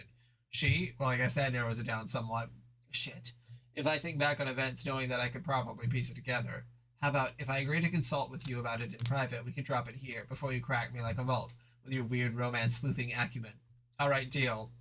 It still puzzles me that you are so versed in the topic. Do you have access to a manual archived on a remote server somewhere? What? No, of course not. I don't actually know all that much. I just know this stuff will drive you shit high of maggots if you don't figure out how to deal with it. That figure of speech you keep using puzzles me too. Like, not that I expect you to give a shit, but personally I'm all twisted up about Black Rom stuff especially. Honestly, I don't think I was cut out to have a kiss miss. I think my standards are way too high. Did you know that? This feels so insane to admit, but over the course of this adventure, at times I actually began to suspect I was my own kiss misses. How fucked up is that? I'm not qualified to say, neither romance nor psychology are my strong suits. But obviously it's not true. I never even did any legitimate time traveling where I could meet myself. I just bickered with past and future ghosts on a chat client. Fitting, really. Even every Caligulous adversary I've contemplated has eluded me like a phantom. Even myself. Whatever, I'm done with it. And what of Scarlet ambitions? Fare any better in that quadrant? No, I'm not airing that shit out here. Maybe privately. It's private. Let's change the subject. What were you originally going to ask me? Oh, fine. Here's this silly question for you. I was just wondering, given your advantage of hindsight, if you'd had cause to observe at any point in time magic. Like real magic. I guess what I'm asking is magic a real thing? Wow, you're right. That's kind of the dumbest fucking question I've ever heard. I know. It's just that I have a good reason to believe magic is real. Our ancient predecessors discovered how to use it, but then they may have surpassed us in skill by a great deal. You put way too much stock in that ratty old guide, but anyway, no, we never used magic. I mean, let me try to put it in perspective how ridiculous the whole notion is anyway. We can alchemize practically anything with the right materials and grist. We can, and did, make super powerful weapons and items that can do practically anything. What additional advantage could magic offer? All this shit is practically magic anyway, but more like goofy sciencey magic, you know? Sure. But everything here is kind of magic in a way, isn't it? Fortune-telling dream clouds and golden moons and shit. If you look around, there's magic everywhere in this bitch. It's all around us. Motherfucking miracles, right? What do you need magic for, anyway? I'm running out of ideas. I need to figure out a way to stoke this volcano, in case you and the others are successful in recovering the Queen's Ring. You'll figure it out, and you won't need magic. Trust me. Just be patient. The answer will come to you somehow. I guess you would know. Yeah, really, there's nothing to worry about, at least as far as the details of this adventure go. We were all pretty awesome at this game. Really awesome, in fact, until a little while ago, when it turned out we weren't actually all that awesome. Turns out we were pretty fucking unawesome all along. Still baffled by what would conceivably cause such a crisis in awesomeness post-victory. Well, for starters, have you scrolled up to the top of the timelines yet? No. Check that out. Maybe read a few recent memos. But other than that, it's not for you to concern yourself with. Just deal with getting through the quest. I'll catch up with you about it when you catch up with me on the timeline, which just happens to be right now. Say hi to me for myself. Okay, I probably won't do that, but alright. Haha, what the hell are you doing over there anyway? You mean future me? Yeah. You're messing around with your chainsaw while Travers is sleeping on the floor. Oh god, fuck, what are you doing? What did I do? Future Carcinogenesis 2, 600 hours from now. Respond to memo. Okay, everything's fine, I guess. What happened? I passed out for about an hour. Fucking embarrassing. You were out of your goddamn mind, you know? Shit hive maggots, you mean? Yeah, in a good way, though. Okay, I'm shutting this memo down for my past self, since he's currently lying unconscious on the floor an hour ago. See you in the future now. Till then, banned, closed. Oh. Scroll up. Treasy, fly up. That's a heck of a conversation, I will say.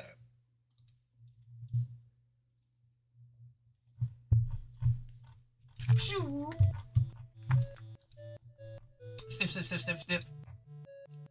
Hey, Teresi. Hey, hi, Teresi. Hi. Sniff. Hee hee. Sniff. Teresi, respond. Okay, I got your message. Thanks for not hassling me about it in one of the memos to get my attention. I appreciate that. Unless you did, but it was on a future memo I haven't written yet, in which case, have a big time fuck you about that in advance. No, I didn't bug you about it in your stupid memos. They're annoying and I'm tired of getting banned for no reason. Posting in them at all is the reason. You're not supposed to reply memos, period. That's the reason. Maybe I'll start my own bulletin board. Everyone will be allowed to reply anytime they want, except for guys with nubby horns. Oh no, they will not be able to reply at all. Grumpy Carcats will be expressly forbidden from Rainbow Rumpus Party Town. Sounds lame. By the way, that will be the name of the board in case it wasn't clear. Yeah, I got that. This is an empty threat, because if you made a board at any point on the timeline, I would be able to see it right here and read the whole thing, actually. Wait, oh god, you actually did. Yes, Future Treasy's looking pretty cool right about now. Look, I don't care about the Fruity Rumpus asshole factory. What's all this about going after the Queen's Ring? Well, the thing that is all about it is, we have to go after the Queen's Ring. It is a new mission, but we're still in the middle of trying to pull off Register with Jack. Why don't we take it on one mission at a time? Yeah, about that. The whole point is to destroy the ring so Jack doesn't get it. Why would we want to do that? Jack's an ally. Also, the mission sort of involves exiling Jack too. This is bullshit. We're not exiling Jack. He's cool. Karkat, he is not that cool. Yeah, he is. He's a total badass with a fuck ton of blades and shit, and he's helping us out. Okay, I think it's pretty cute that you sort of look up to him like that, but seriously, I do not get a good feeling from him. He kind of stinks. Let me act in shock like I didn't see that coming. Fuck, I forgot my horns. I always forget them. No, well, sort of. He doesn't smell bad, actually. He smells really clean and shiny and dark, like an oil slick, and there is a tiny hint of licorice there, too. It's more like the way he moves. I smell his smooth motions and the way he squints his eyes, and it gives me this really nervous feeling. What a surprise. You are dragging your schizophrenic nose into this. What an outstanding character witness. Objection, your tyranny. Ha!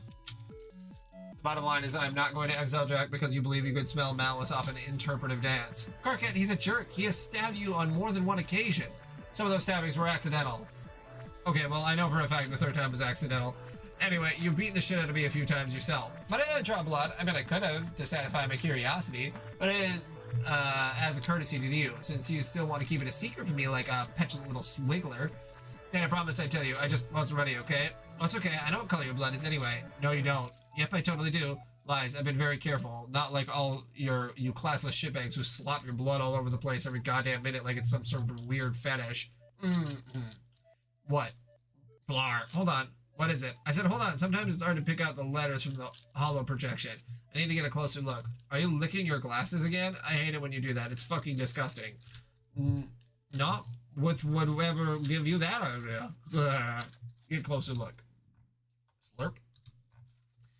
That is better. It's much easier to read your color this way. Your drab diary pavement gray on top of bright candy red, like a shiny lollipop. Does that sound familiar, Karkat? Yes, I'm extremely familiar with this sort of nonsense by now. No, I mean gray on red, like the way your skin conceals your blood. What? Candy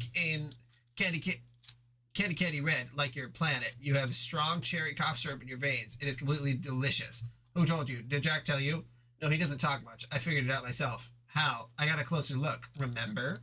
No? Pfft, you're playing so dumb. You know exactly what I'm talking about. I cleaned up my wound and changed my shirt before I even met you. I've been extremely careful, so you're going to have to fill me in. It was when I got close enough to smell it under your skin. Please, Karkat, do not pretend that you forgot about our little moment. What? You mean during... Fuck. Oh, shit. Shush. Let's not talk about this. Not here. This isn't a memo. It's a private correspondence just between us, remember? I know, but damn it. Writing all these memos has made me paranoid. It just doesn't feel secure chatting about it over the client. I don't know. You can talk about it in person. How in person do you mean? Uh-oh, look at my eyebrows getting carried away here. Karkat, help, they're out of control. Those are eyebrows? I thought they were horns. They are horns, too. They are whatever I want them to be. Huh? Don't change the subject by being cute. Well, apparently I just can't fucking help myself, can I? Nope. How can you even smell so damn well anyway? You give me a hard time about being coy about shit, but when it comes to your crazy senses, you're so vague. It's like they're trying to decipher the daily horoscope riddle, or the riddles for all 48 signs combined. Ugh, you are a relentless subject changer. Fine, it's okay if you don't want to talk about it. God, you're so shy for an angry guy who wants to be a big shot leader. It's ridiculous. Look, we'll talk, I promise. Why don't you just say some stuff about yourself for a change and cut me some slack? Okay. I'm sure I mentioned after you met my sprite, I learned from her through my dreams before she hatched. Yeah, but it's still so vague. That's the whole point. How about a straight answer? Okay, I'll try it. When I wasn't blind, that's when I first woke up, and my Lucis helped me wake up. Sort of. You mean on Prospect's moon? Yes, but except for a very brief moment, I was blind in my dreams too.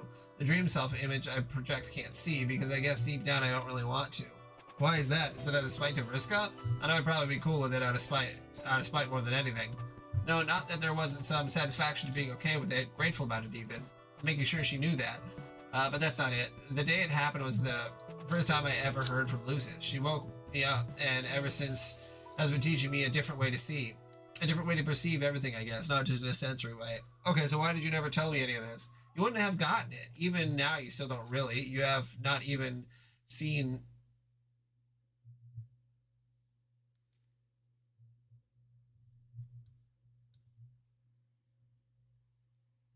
So wait, S-K-A-L-A?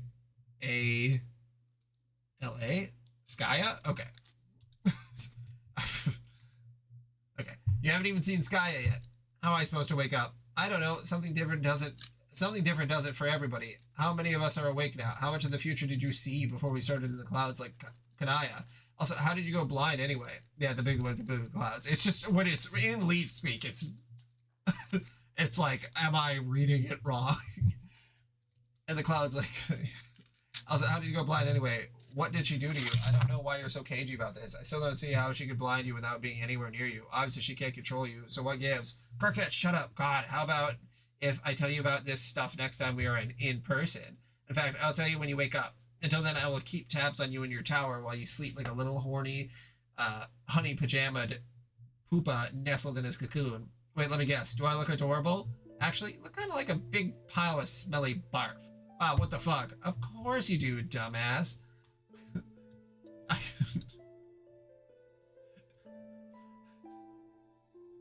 To be fair, honey pajamaed poopa nestled in his cocoon. I didn't see honey coming up in the next word. And they have horns, so, you know, horny.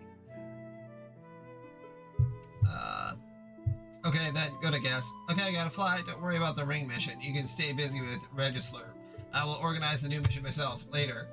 Wait, Terezi, please don't tell them about my blood. I want to tell them. I mean, I will tell them later, once they respect me as a leader. Okay, I will keep this a secret if you keep this one I tell you, which is that between you and me, Croquette. I think they already do. Bye. Bye. Oh. Oh, Croquette. Okay, I gotta pee. Oh.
Well, to be fair, these are like pages and pages and pages of dialogue. Terezi, ascend. Kid, where'd you go? I was going to show you my stabs. Aha, see ya, those wings. Time to fly up away to Skya, you fucking piece of garbage. Okay. Bye, Terezi, bye. Pause. Make her pay. Okay, we got some music. Alright.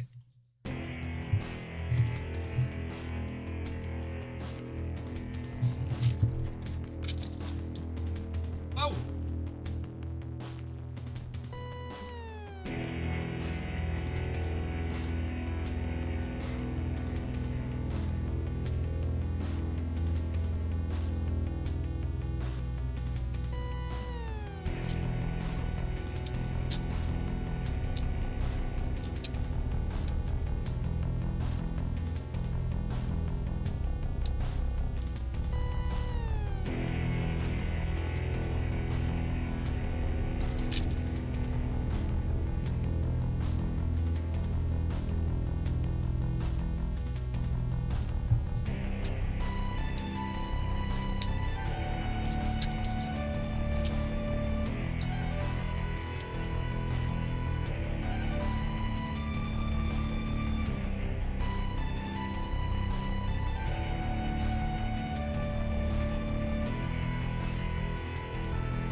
A lot of stuff happened there.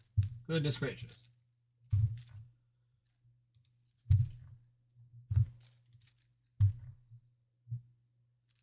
No clothes, no shame, no chroma. You know he will get excited.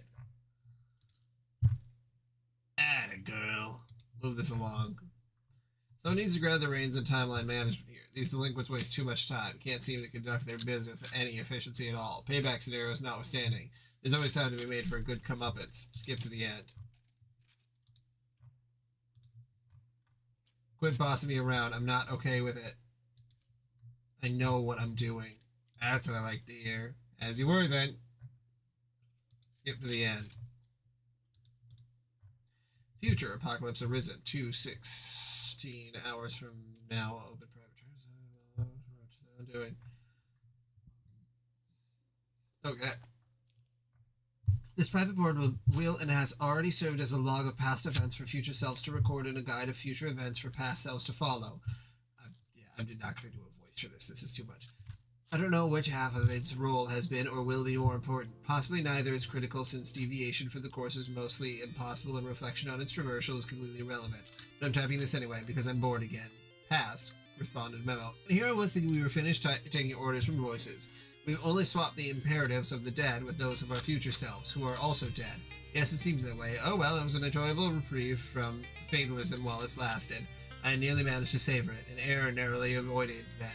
I think we should refrain from dialogue in this memo without resorting to bannings or absurd exchanges of self-reputation.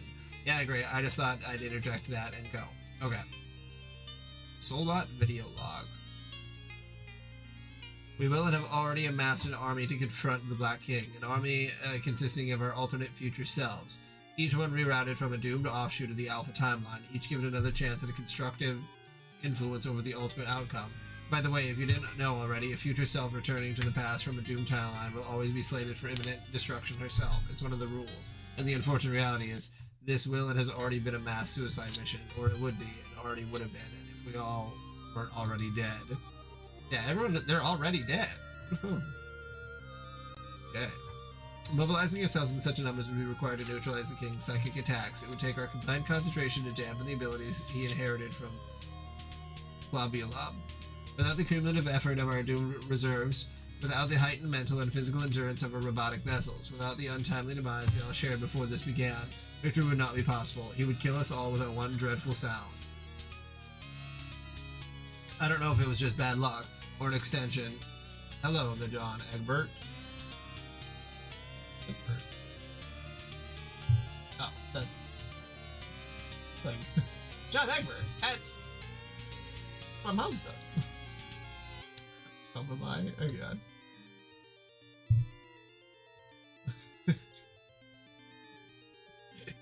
Well, right now it's not your story, John. That led to the incidental and unfortuitous prototyping of Fiferis' powerful losers, without which the battle would have posed a little challenge. I think it was more likely just another inevitability. A product of collusion between the disparate forces to play a bargain struck between what Skya knows already and what the gods demand up front. Together they orchestrate trials sufficient to ensure that in overcoming that we would prove proven worthy of inheriting the ultimate reward. Ribbit. Oops. And so it would be, and has already, that while distracted by the combined efforts of our doomed legion, the king would be aggressed by the others, and even though each would be well prepared, perched on the highest rungs of their etched ladders, equipped with the best weaponry Grist could build, first from the deadliest Fremadefs Boondollars could buy. Even though the meteors from the king's own reckoning would be turned against him,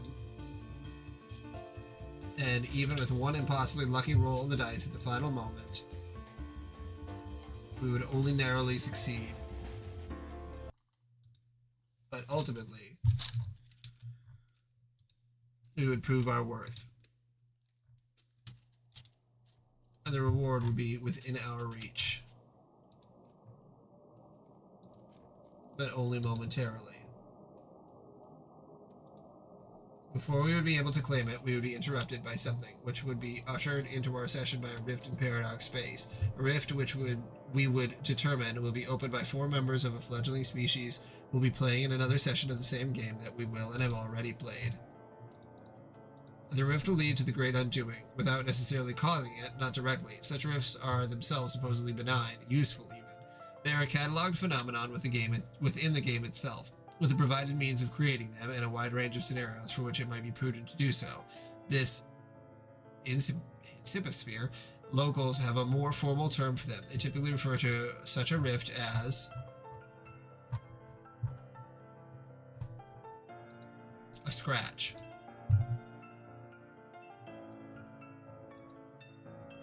The direct effects of a scratch are limited to the session invoking it. We would not experience or observe those effects from our session, but we would experience the consequences, in the form of that which prevented us from claiming our reward. He whose hand would be forced by the scratch to emerge from hiding.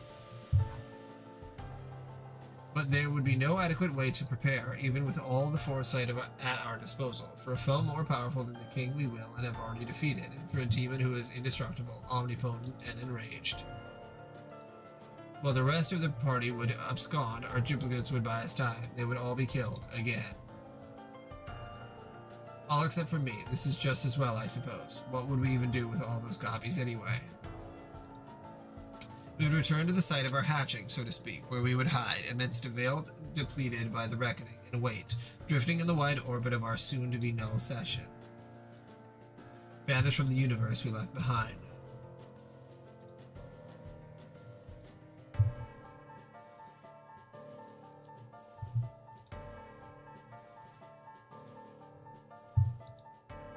And yet, in being denied the ultimate reward, we would be barred from entry.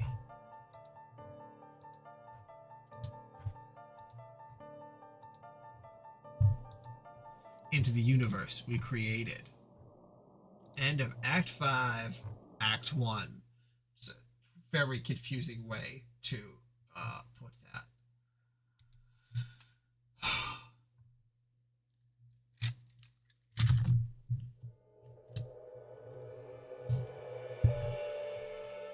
I need to do part B. Act 5, Act 2. Act 5, Part B. Is that impossible to say? Alright, well, we'll go back one. Oh my goodness. Well, there's Hive Bent for the Hive Benters who've been Hive Bented. It was good. It is exciting to get back to our peeps. It is always interesting how, and I guess it's part of the point, and also it would be impossible to create, you know, very high-end animations all the time, but like, you know, the things that you kind of like would be very interesting to see, you don't get to see, and a lot of the mundanity is what you end up getting to see when it comes to like the conversations, like with the memos. It's like, we did all this stuff that was really cool, but we're not going to talk about that. We're going to talk about the things where I argue with myself. It's like, okay, well that's fine. It would be a little interesting to see the other stuff, but you know, you get to at least see glimpses, which that's fine, you know. But yeah,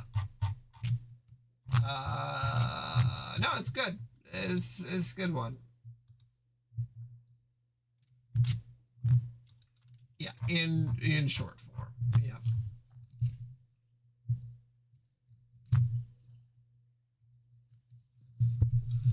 Yeah, we're gonna just go to the end. I do feel like I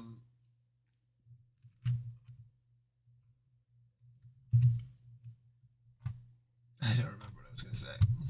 Problem sleuth. I don't remember what I was gonna say. I started and then I stopped. And as soon as I stopped, I forgot.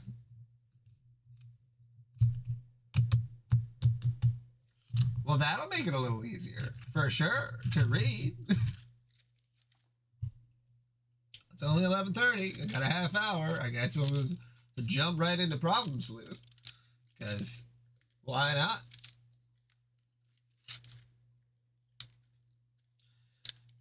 I got through that pretty quick. I mean, To be fair, the pasture logs, I wasn't going to read them with voices. That was too much. That was too much to read with voices. So it's like, all right, let's just read through them quickly. Okay. So, problem sleuths. So wait, now I read Jailbreak. Did I read? I must have read Bard Quest. It's only 47 pages. And then Problem Sleuth. Did I read Bard Quest?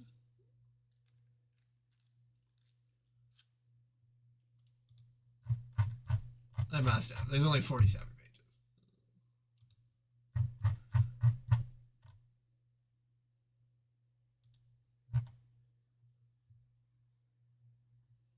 I don't think I did. Did I?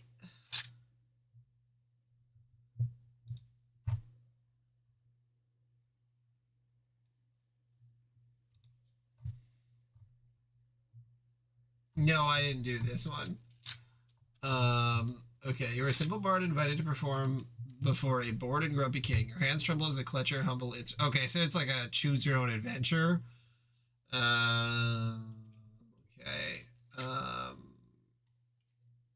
It's hard because I can see like, oh, that's 5, 2, 3, 4, 5. Let's just go into the other one. I'll do the Bard Quest another time. I feel like I don't want to do a choose your own adventure. But I see where it says the branching path for an experiment that ultimately proved too complex to manage, dooming it to an early cancellation.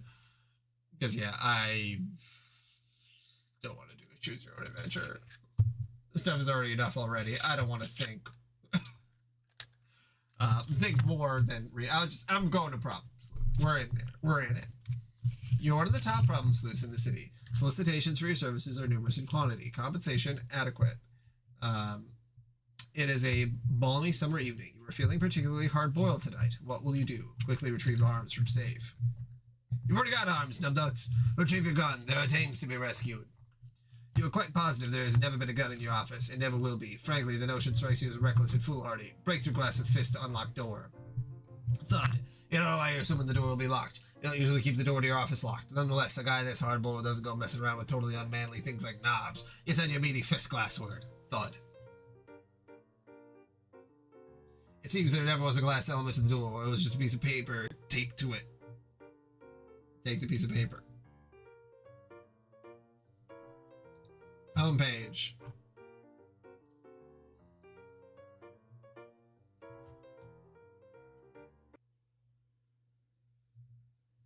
Oh, under problem sleuth. Okay.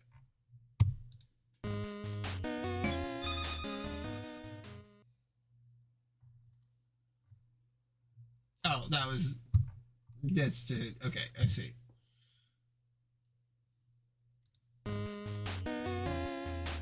I see. Okay. The piece of paper was added to your inventory. Manhandle the doorknob. There are dames to be rescued. Jiggle, jiggle. The door is locked. Funny you don't remember locking it. Call the royal locksmith. The most plainly obvious course of action is to call a locksmith. You examine the phone. While it appears to be hooked up to an active phone line, the rotary dial and receiver cord are both missing. You won't be talking to anyone on this phone. Check pockets and desk drawers for phone parts. Unfortunately, your desk has no drawers. It is a board resting on some cinder blocks with faux wood panel inside it. Your pocket, however, yields bountiful returns. You found some candy corn. Get key. You pick up the gun. The grip is cold against your palm. This is your only friend in the world right now. It's gonna be a long night. Next. Weapon. Pocket. Inventory. Store candy corn in safe. Thinking the precious cargo may not be secure in your pocket, you explore alternatives, but you don't know the combination to the safe. You figure it's probably hidden somewhere in your office. Check the other side of the paper. You've decided to examine a piece of paper. Next. 41, 23, 66. Eureka! You discovered a sequence of numerals. Open safe. You will use sequence of numerals on the safe.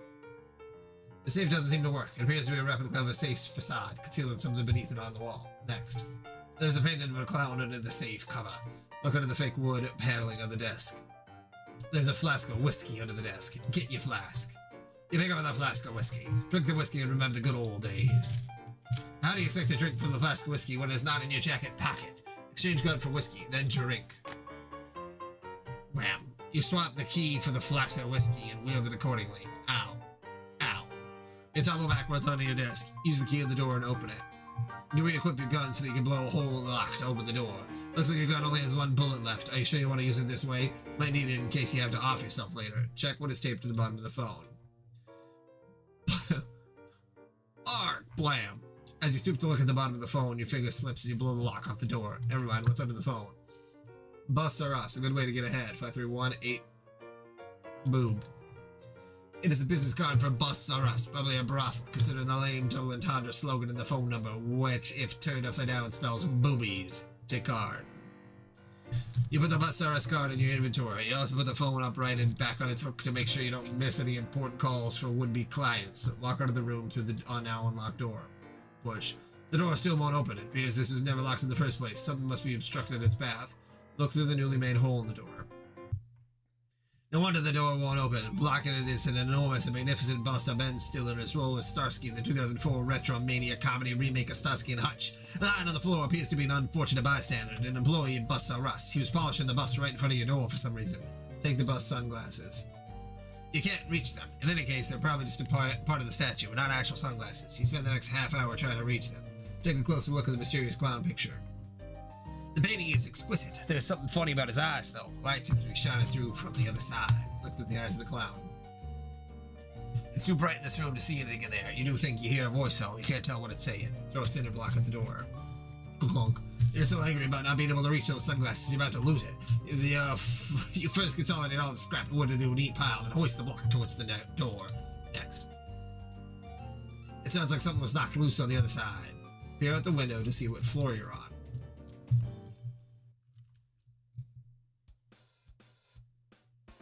Mural. You face east of the room to look out the window. Bright daylight floods the room through the glass. You have always been a stickler for natural light. This is the only source of light in the room. What makes this particularly strange is the fact that it is 10 o'clock in the evening. Take a look outside. It's a view from your third floor office. You gaze abstractedly at the commotion below. Some scenes, some faces every day. It's like it hardly ever changes. Not that you can afford to pay much attention to scenery, with your mind wrapped around the latest problem to sleuth, and your lips around your flask. Ask the movers with the moving van to remove Starsky's statue. You shout towards the moving truck, hoping someone might be willing to bust your problem, so to speak. You do your best pantomime of Ben Stiller as a Starsky statue, but it doesn't seem like anyone can see or hear you. Throw cinder block at window, thereby discovering it is fake. Crash! You think you have a pretty good idea about how your office works by now. Acting upon this hunch, you hoist another cinder block glasswork. Look. Pick up shard of glass and put it in your inventory. No clue is too trivial for the keen problem sleuth. Motto is let no inventory go uncluttered. What's that? You catch a glimpse of the reflection in the glass. It's the wall behind you. Turn around. Now facing south, you pause to marvel at the beauty at your office wall mural celebrating ethnic diversity. You had a commission some time ago by a promising young artist. Best $11,000 you ever spent. Read the note under the coffee. Madam Mural, bring wall your fantasies to life. It appears to be another business card. At a glance, one might think it was a calling card for a lady of the night called Muriel, with a typo in her name, given the pure spelling exhibited elsewhere. But on closer inspection, it's more likely misspelling for mural. Given the smudged out pun about walls, the suggestion in the phone number is probably regarding the old coat of paint rather than anyone's clothes. It's an easy enough mistake to make, though. You feel sorry for anyone who at any point in the past may have called while under the wrong impression. Using the chair cinder blocks and paneling, make a fort.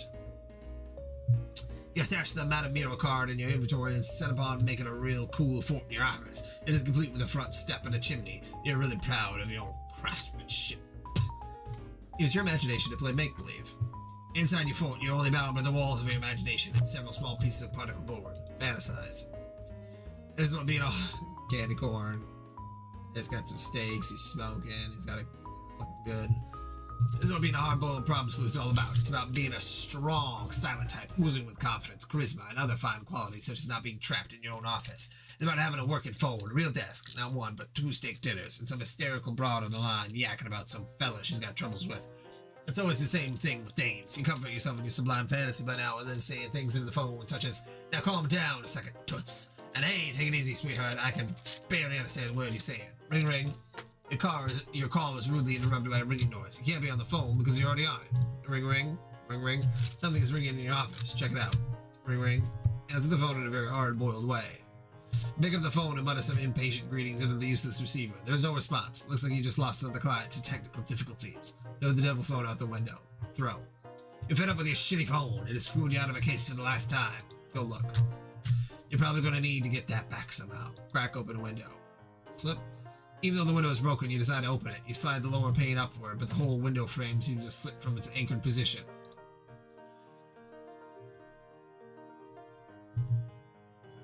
The window comes off the wall together. On closer examination, it seems to be a false window with a picture inside it. The picture is lit from within, sort of like a sophisticated light box. Put window down. The window light box is plugged to the wall behind it. The false window was concealing a large safe. Place false window in inventory. The false window is way too big to be carried around, stupid, but you did find a curtain rod just under the top edge. Never did get around to putting up drapes. Then again, it never did make much sense to cover up the only source of light in your office. Put the curtain rod in your inventory. Use numbers from a sheet of paper to open the safe. You examine the heavy-duty safe. You must be keeping some serious loot here. Enter the combination. Click, swing, key. You enter the sequence of numerals from the piece of paper. The combination works. However, instead of opening the safe, the dial simply popped open in a really little keyhole.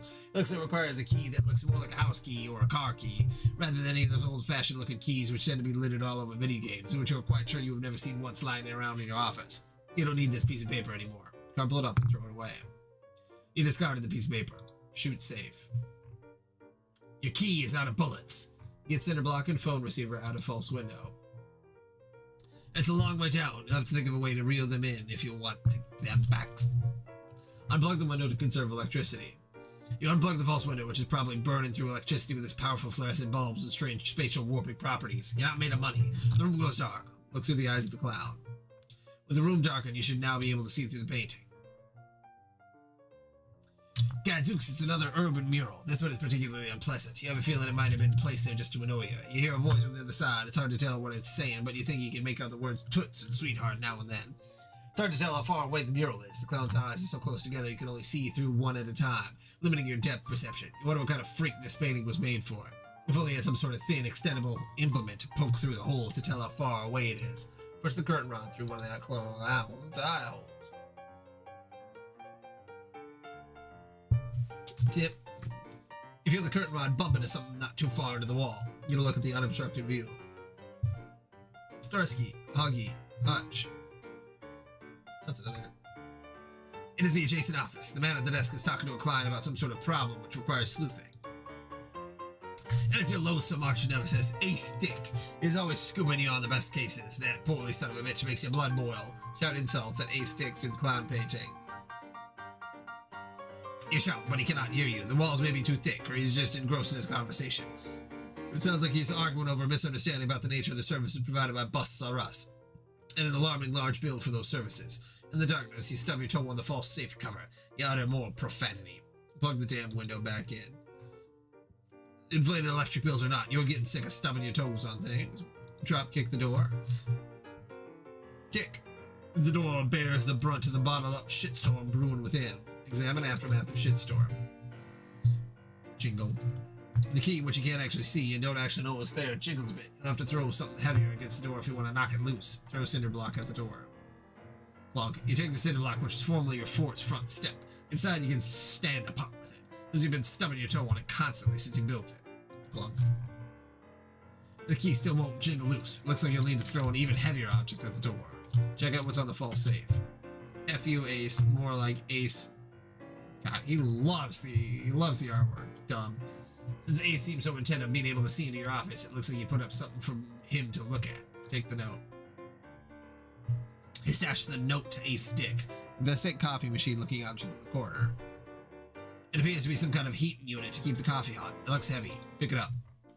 It is quite heavy and hot. You contemplate throwing it at the door, but something occurs to you first. You don't want to knock the keys on the floor or not be able to reach them. Already the sunglasses fiasco. You better be prepared to catch them in something after you throw it. Use hat as a key net, then throw coffee maker. Clunk. You resolve to catch the key with your hat. You let the ponderous appliance fly. Catch the key. Jingle. With quick reflexes, you shove your hat through the hole in time to rescue the key. Pull hat back in. You got the safe key, and you can't think of a safer place for it than where it is now. Playback message on the reel-to-reel. So should I strip first? Yeah, you'll want to strip thoroughly before I provide my service. Okay, I'm stripping now. You keep the hidden recording device in your office to record anything said that might be incriminating. Unfortunately, the only incriminating statements is recorded were likely made by yourself. Swap the safe key with the candy corn. Your prize confections will be safer here. The recording tape begins to unspool while you're preoccupied. Pee through the clown eyes at A-Stick's office. Remember, you're pissed off at A-Stick, in addition to which you haven't been able to pee once in the 13 and a half hours you've been locked in your office. You decide to exact revenge by unleashing a torrent of urine through one of the painting holes, preferably where he is spying on you. Unfortunately, your aim isn't that good, and you don't even come close to getting pee through the holes. The painting is now a smelly mess. Use the key on the safe. You unlock the safe for the safe key. The safe opens to reveal a hidden room. You don't need the safe key anymore, so you discard it. Wrap yourself in a recording tape like a mummy. Wow, what a fucking waste of time. Barge into the room with wild abandon. You enter your secret chamber. It's a dark alcove used to store a few modest valuables and tuck into whenever you're on a case and things start to get too hot to handle, which is never.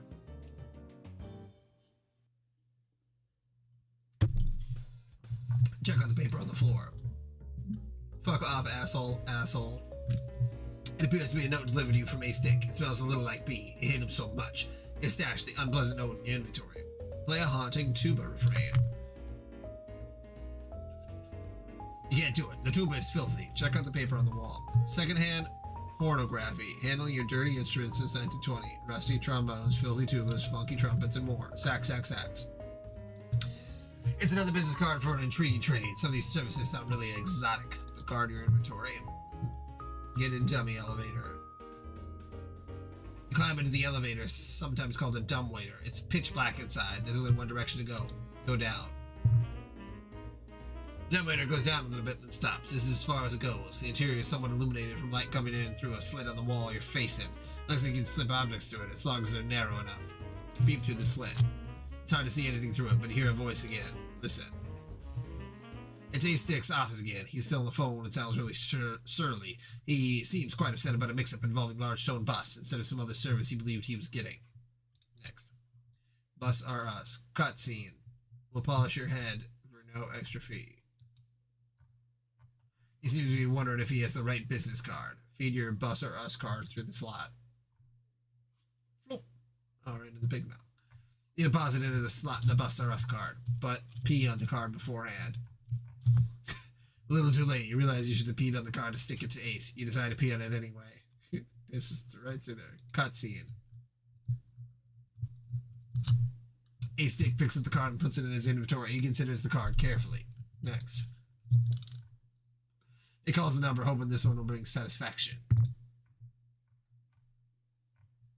After a little while, some horrors show up. End cutscene. It looks like Ace got the better of you once again. Takes swig from flask of whiskey. Imagination. 93. Inventory. Pocket. Weapon. Hat. Feelings of dejection overwhelm you. You're tired of being shown up by your rival. He gets everything. All the good cases. The women. The ability to open his office door. You'd wager he even enjoys the lion's share of the candy corn. You down a stiff belt from your flask of whiskey. You experience a boost in your imagination. Clean horns. Clunk. Suddenly you're entirely dissatisfied with the condition of these horns. It is an absolute disgrace. You won't stand for it. You set about polishing the instruments, but it seems your imagination is too high to conduct normal day-to-day activities. You topple some of the horns. The clarinet breaks. If only there was a place that could serve as a proper outlet for such a high degree of imagination until the condition passed. Back to the old fort. In your heightened state of imagination, you fall down the stairs. You better get to the safety of your fort fast. You're no good to anyone out here. Hurry! You feel safe and sound in the cozy confines of your wobbly particle board walls, drifting around with make-believe. Next. Ring, ring. You stand in your imaginary office. With a mind, anything is possible. Your imaginary phone is ringing. Answer the imaginary phone. Slam. You answer the phone in the best Depression-era, fast-talking way possible. On the other line is a hysterical dame. You tell her to calm down and give you the skinny on what all the hubbub is about. Her answers are vague and one-dimensional. The case is quickly going nowhere. It turns out your imagination sucks. Eat steak dinners with hands. The steak dinners have been sitting around for a while. They're both spoiled. Gorge yourself on imaginary candy corn. Pulchritude? They don't taste as good as real candy corn. Nevertheless, gives your pulchritude a small boost. Try to take imaginary gun back in a real world. You pick up the gun. You'd like to bring it back with you, but you cannot fathom how that is possible. Stride confidently through office door.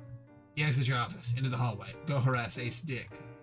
You burst through A-Stick's imaginary door, rolling up your non-existent sleeves, but he's nowhere to be found. His imaginary room is empty, most likely because Ace is currently not using his imagination. Leave room. You exit, but not before you leave an imaginary present on the floor. P.S. P.I. We're now facing south in the hallway. Enter the P.I. room. You hear noises behind the door. It sounds like swing music. Right as time's been had. Whoever's in this office probably has a terrific imagination, but the door's locked. Follow the exit sign. You feel your imagination begin to fade, so you hurry downstairs to the imaginary street. You find your motley collection of items which you earlier threw out the window in a fit of rage, stupidity, or both. Look up at your office window. You see a familiar face through the window. A friendly face. Your imagination wears off. Experience the lingering effects of your imagination. The stat remains at the same level, but no longer affords you its advantages. However, you remain just as useless in the real world. You're going to need to figure out a way to sober up fast. Chug coffee with no regard for temperature. You're drinking the coffee, which is lukewarm. It is foul, bitter, and ridiculously strong. You can only drink a little of it. Your imagination is reduced, while your vim enjoys a healthy boost. You feel terrific now, fit as a fiddle, and bristling with coordination. 2 pieces of candy corn fall on the floor. Get candy corn. Ring. You put the candy corn into your hat. The phone is ringing again. Go check it out. Ring, ring, ring. Your phone is now missing 3 components, making it that much more difficult to answer the call from an undoubtedly hysterical dame. If only you could think of a way to reel in objects from the weird window mind space universe. Flip window upside down and shake to retrieve phone. You try to shake your belongings from the blasted portal. It appears to run on an Etch-a-Sketch technology. Make lasso out of tape and pull phone back in. Use the magnetic tape to form a lasso. Maybe you can reel in your belongings this way. However, you think the tape lasso is way too light and flimsy to throw out the window with any significant distance or accuracy. You'll need something to weigh it down. Cut to the chase and use cinder block. You tie the tape to a cinder block, using it as an anchor. Throw out window. Examine the mural for hidden clues. Looks like there are 2 holes in the mural. They're a space far apart, just wide enough for someone with sensible human anatomy to look through with both eyes through them. You unplug the window again and have a gander. Bob Sleuth is impolite, very rude. It's an unpleasant note. You can tell using your depth perception that the note is very close, only a few inches from your face. Poke curtain rod at note. Poke. Painting of an elf jostles on the other side. Falls to reveal a safe. The safe pops open, revealing a painting of an elf. Look through elf holes. It is the office of yet another one of your competitors, Pickle Inspector. He looks dazed, as if perhaps he's been trapped in his office for some time. There are strange glass containers in the corner. You wonder if there might be a business card, worded professionally, of course, for a glass blower somewhere in his office, perhaps taped to something like a cinder block or the back of an elf painting. His office is dark for some reason. Next. You suddenly hear noises come from Ace Dick's office. You figure as long as your office is dark, you might as well check out a hand through the clown holes. The whore tied Ace Dick up in a chair and stole his phone. The Huggy Bear bust is cracked open, and the treasure which was undoubtedly stashed inside has been stolen too. He was probably tortured for the information. Rejoice. You celebrate by mustering one of the silliest dances you've attempted in hours. Ace Dick hears your shenanigans from the other side. He's usually pleading for a way to cut the rope. Try to get the hutch bus attention. You can't imagine how you get a statue's attention. You begin to cover the hutch bust and whatever secrets it guards. Climb down the tape to retrieve your things. The reel is way too weak to hold your weight. It will probably only be able to support and reel in lighter objects. Activate the reel to reel. The reel begins to turn, pulling the tape taut. The cinder block below does not budge. If the tape is retied to a lighter object, it will likely be pulled in through the window automatically. Give Ace a piece of glass to cut rope. You go into the back room and down the elevator. Slip glass through slot. Ace receives a shard of glass. He uses it to cut himself free. You are now Ace Dick. You begin to question this feud you've been embroiled with your neighbor for so long. After all, he did just give you the number for some honest-to-God whores. Either they did ultimately rob you. He also just helped you escape. Maybe it's time to bury the hatchet and help him out of his office. You feel you should get some supplies from your safe first, though, if only you can remember the combination. Check behind papers stuck to door for combo. You can't pull it off. It's stuck fast. Maybe a heavy object will knock it loose. Throw a hutch bust at it. Using your extraordinary strength due to your unusually high vim characteristic, you lift the bust easily. Throw. Smash. You send the Owen Wilson paperwork. Next.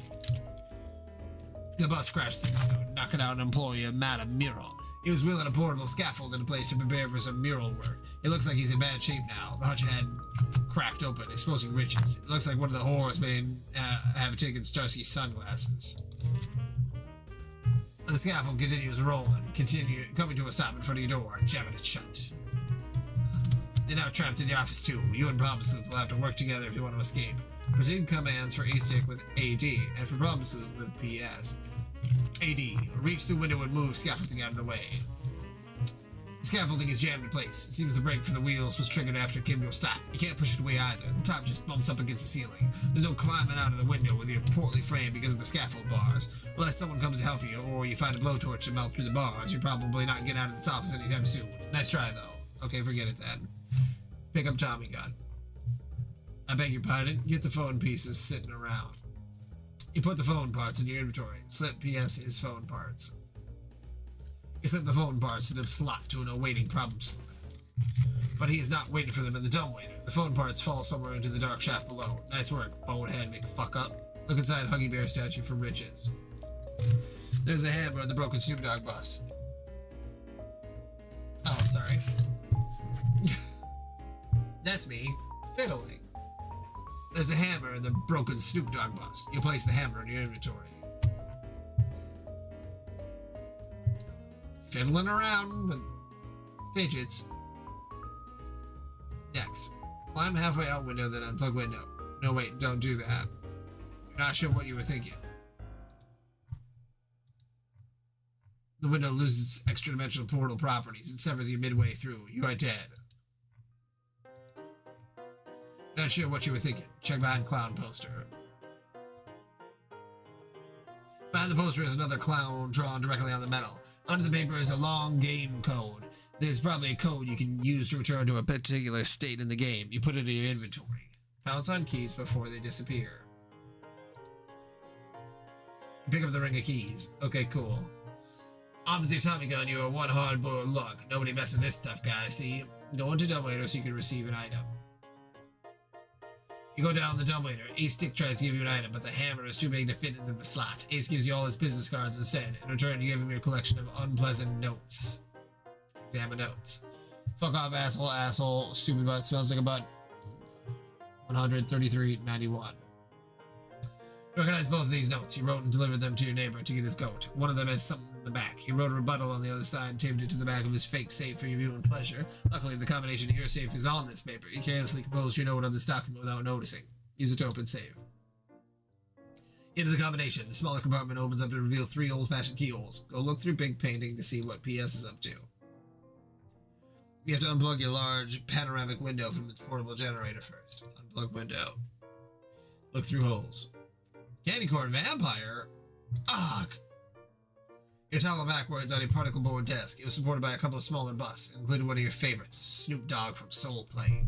Throw Snoop Dogg through big window portal. First, you organize all the particle board into neat piles to reduce clutter. You're ready to snoop for throwing. Throw.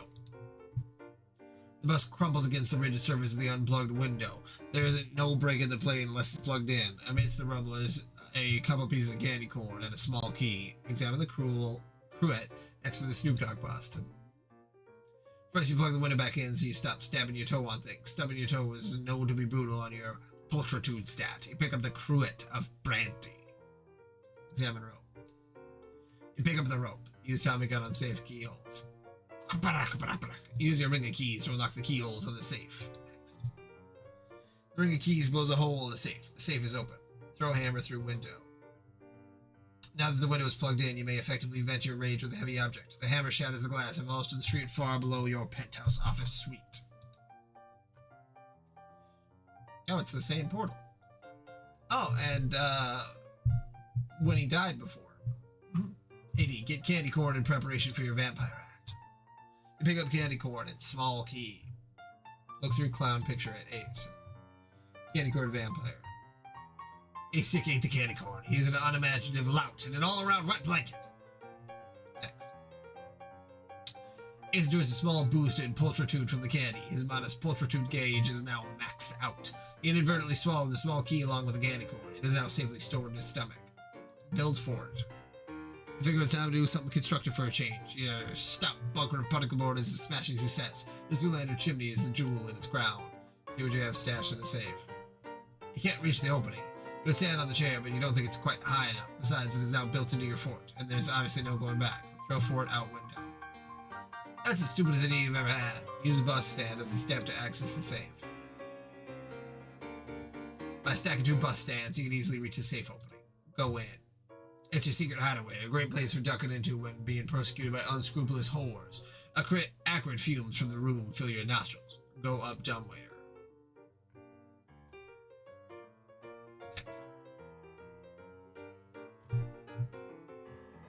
The dumbwaiter goes up, revealing the phone parts which had fallen down the shaft earlier. While you're at it, you compose another unpleasant note on the back of one of the others and slip it through the slot. Get phone parts and hook them up to your phone.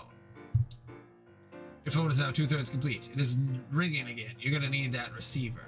Exit dumbwaiter. Open door lock with Tommy gun. Oh. You throw your ring of keys in the lock. They jangle uselessly against the door. You're not sure what you expected was going to happen. You sure can be dumb sometimes. The ring of keys ammo is down to 90%. Pick up keys. You pick up your Tommy gun. Use a rope to escape office through window. You'll need to use the rope to escape through the window. There's a fire escape stairway. You climb onto the generator, out the window, and onto the stairs. The generator is chugging away. It is fueled by potent grain alcohol. Its fuel gauge is at 80%. Go downstairs. Next. The stairs end at the roof of an adjacent building. There's a pulley on the side. There's a small skylight window on the center of the roof. Oh, it's to the other guy's apartment. It's Pickle Inspector, the poor sap trapped in his office by that petty bastard problem sleuth. Is currently in his fort. There's no light in his office. His skylight window must not be powered. You suddenly feel weird about standing on the other side of an unpowered window. You feel as though there will probably be metaphysical consequences. A frightening beast appears. Alert Pickle Inspector to turn on his window. Thump thump. You have a feeling your portly ally is in trouble somehow. You pound against the wall, but the inspector is in his fort, off in his own world. Drink whiskey and go into fort. You decide to take the matter up with him directly. You take a healthy swig from your flask of whiskey to boost your imagination and duck into the old fort. Address this beast situation. Appease the beast by doing the truffle shuffle. In a stern homage to the tubby boy Chuck in the Goonies, lift his shirt and produce the most blubber-jostling jig you can muster. You're quickly slain by the hungry beast. No, wait, never mind. You really like the Goonies, and you think the beast probably does too, but you think a little restraint is called for in this situation. Use your keys to kill the beast. You squeeze the trigger of your Tommy gun and fill the creature with lead. The beast is unfazed. You are down to only 5% ammo, and you doubt the remainder of your bullets to finish off the encroaching monster. Get the fuck out of here. You run up the stairs into the safety of your window. Vomit up key. You can't just vomit things on command. That's ridiculous. On the other hand, when there's liquor in your system, that's a different story. Take a healthy swig of whiskey to restore some vim. Well, okay, it's not whiskey, but you decide to open your cruet of brandy and throw back a stiff belt. The alcohol has no effect on your vim characteristic, but it quickly maxes out your crude little imagination gauge. The room starts spinning. You'll need to duck into a safe place to expand the imagination fast. Go into fort. You're standing in your imaginary office. You can hardly believe how shitty your imagination is. Pick up poorly drawn gun. You pick up the shitty gun. You'd be shocked if it worked at all. Head over to PI's place for imaginary mixer. Problem sleuth is already there, trying to get into the locked office. Knock furiously on the door. Smash. You shatter the glass with a beefy fist. Look inside. This Pickle Inspector's imaginary office. He sure knows how to live it up. He uses his potent imaginative powers to replace the broken door with one of solid steel. Problem sleuth is gone. He probably went downstairs. Follow him. You find Problem Sleuth on the street. He's running up items scattered on the street and tying them to the magnetic tape. It looks like he brought down a large bag of candy corn from his office. He may have considered tying it to the tape, but it is too heavy to be hauled up through the window. Probably need to be hauled by something stronger. Perhaps one slung around a pulley. Send tape up with a hammer and phone bar. Let go of the tape. It is reeled in through the window with the items. Unfortunately, the hammer catches on the window's power cord and unplugs it. Oh boy. Next. A terrifying beast appears. You're both armed with imaginary weapons and ready for melee. Get that dog walker gentleman to help you out. The gentleman appears to be a brainless non-entity. Use half-dead body as a bait for that monster. Torso flail. The beast gobbles the torso. He is temporarily placated by the red meat. Fire at will. Pew pew pew pew pew pop pop. Imaginary gun seems to be no more effective than pea shooters. Ace's bullets barely manage to clear the barrel. The beast suffers minimal damage. Get close to the beast and fire. You stand on the cinder blocks and take aim. Your piece of shit gun jams and explodes. The beast takes significant damage. A-Stick loses an imaginary life. Next. Barf! A-Stick is returned to the physical plane. You are feeling nauseous from the earlier boost to your imagination. You puke. Check out imaginary battle. Problem Sleuth has been slain by the beast. You wake up from your imaginary boss battle with a very real hangover. You quickly drink some coffee to restore your vim. Plug window back in. Examine loot. Try to tape. The recording device reeled in through the phone receiver and the hammer. Put your phone back together.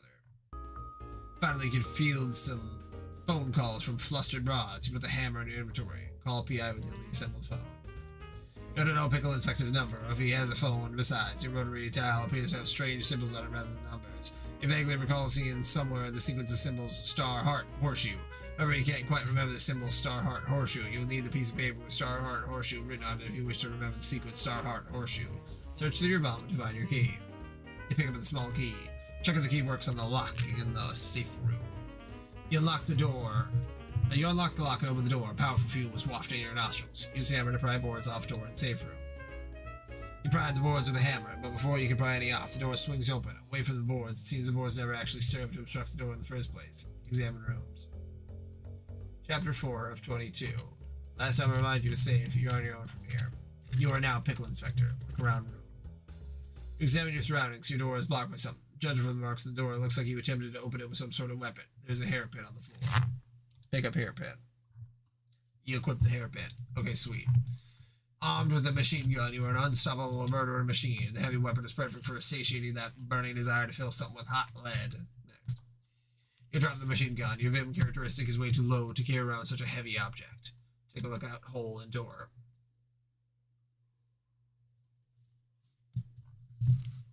A trombone is wedged between the door and the wall. The horn is really rusty. It could use some serious polishing. Replace the cover on the elf picture. It bothers you.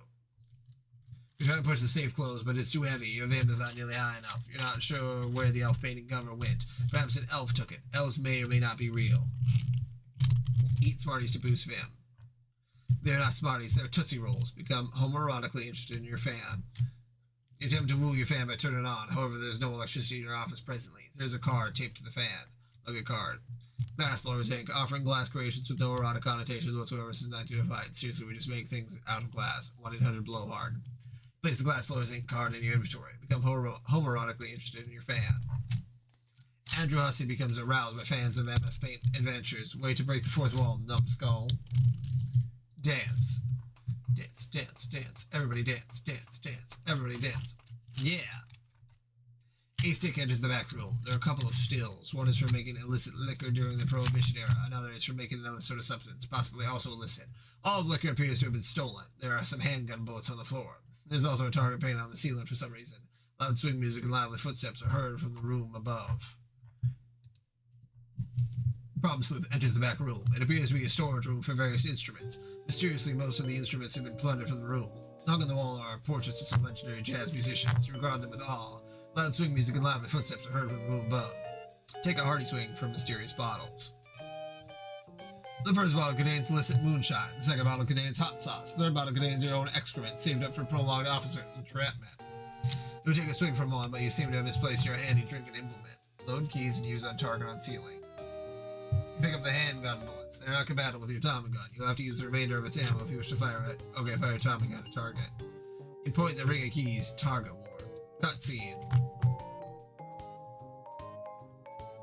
The room above is a busy speakeasy. The clients boisterously enjoy illicit libation. There's a bust on the speakeasy owner. The monster kingpin. He's obviously the skirt of this pseudo-prohibition era universe. Nobody fucks with him. Next.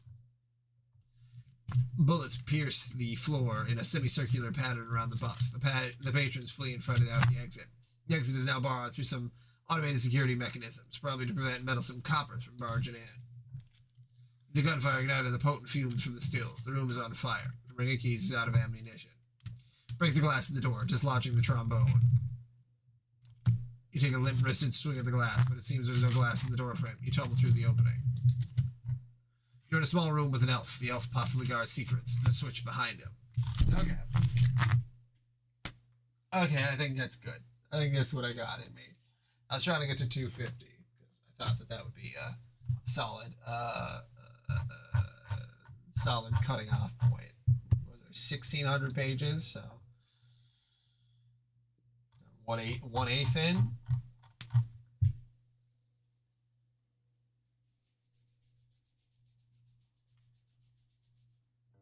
Okay.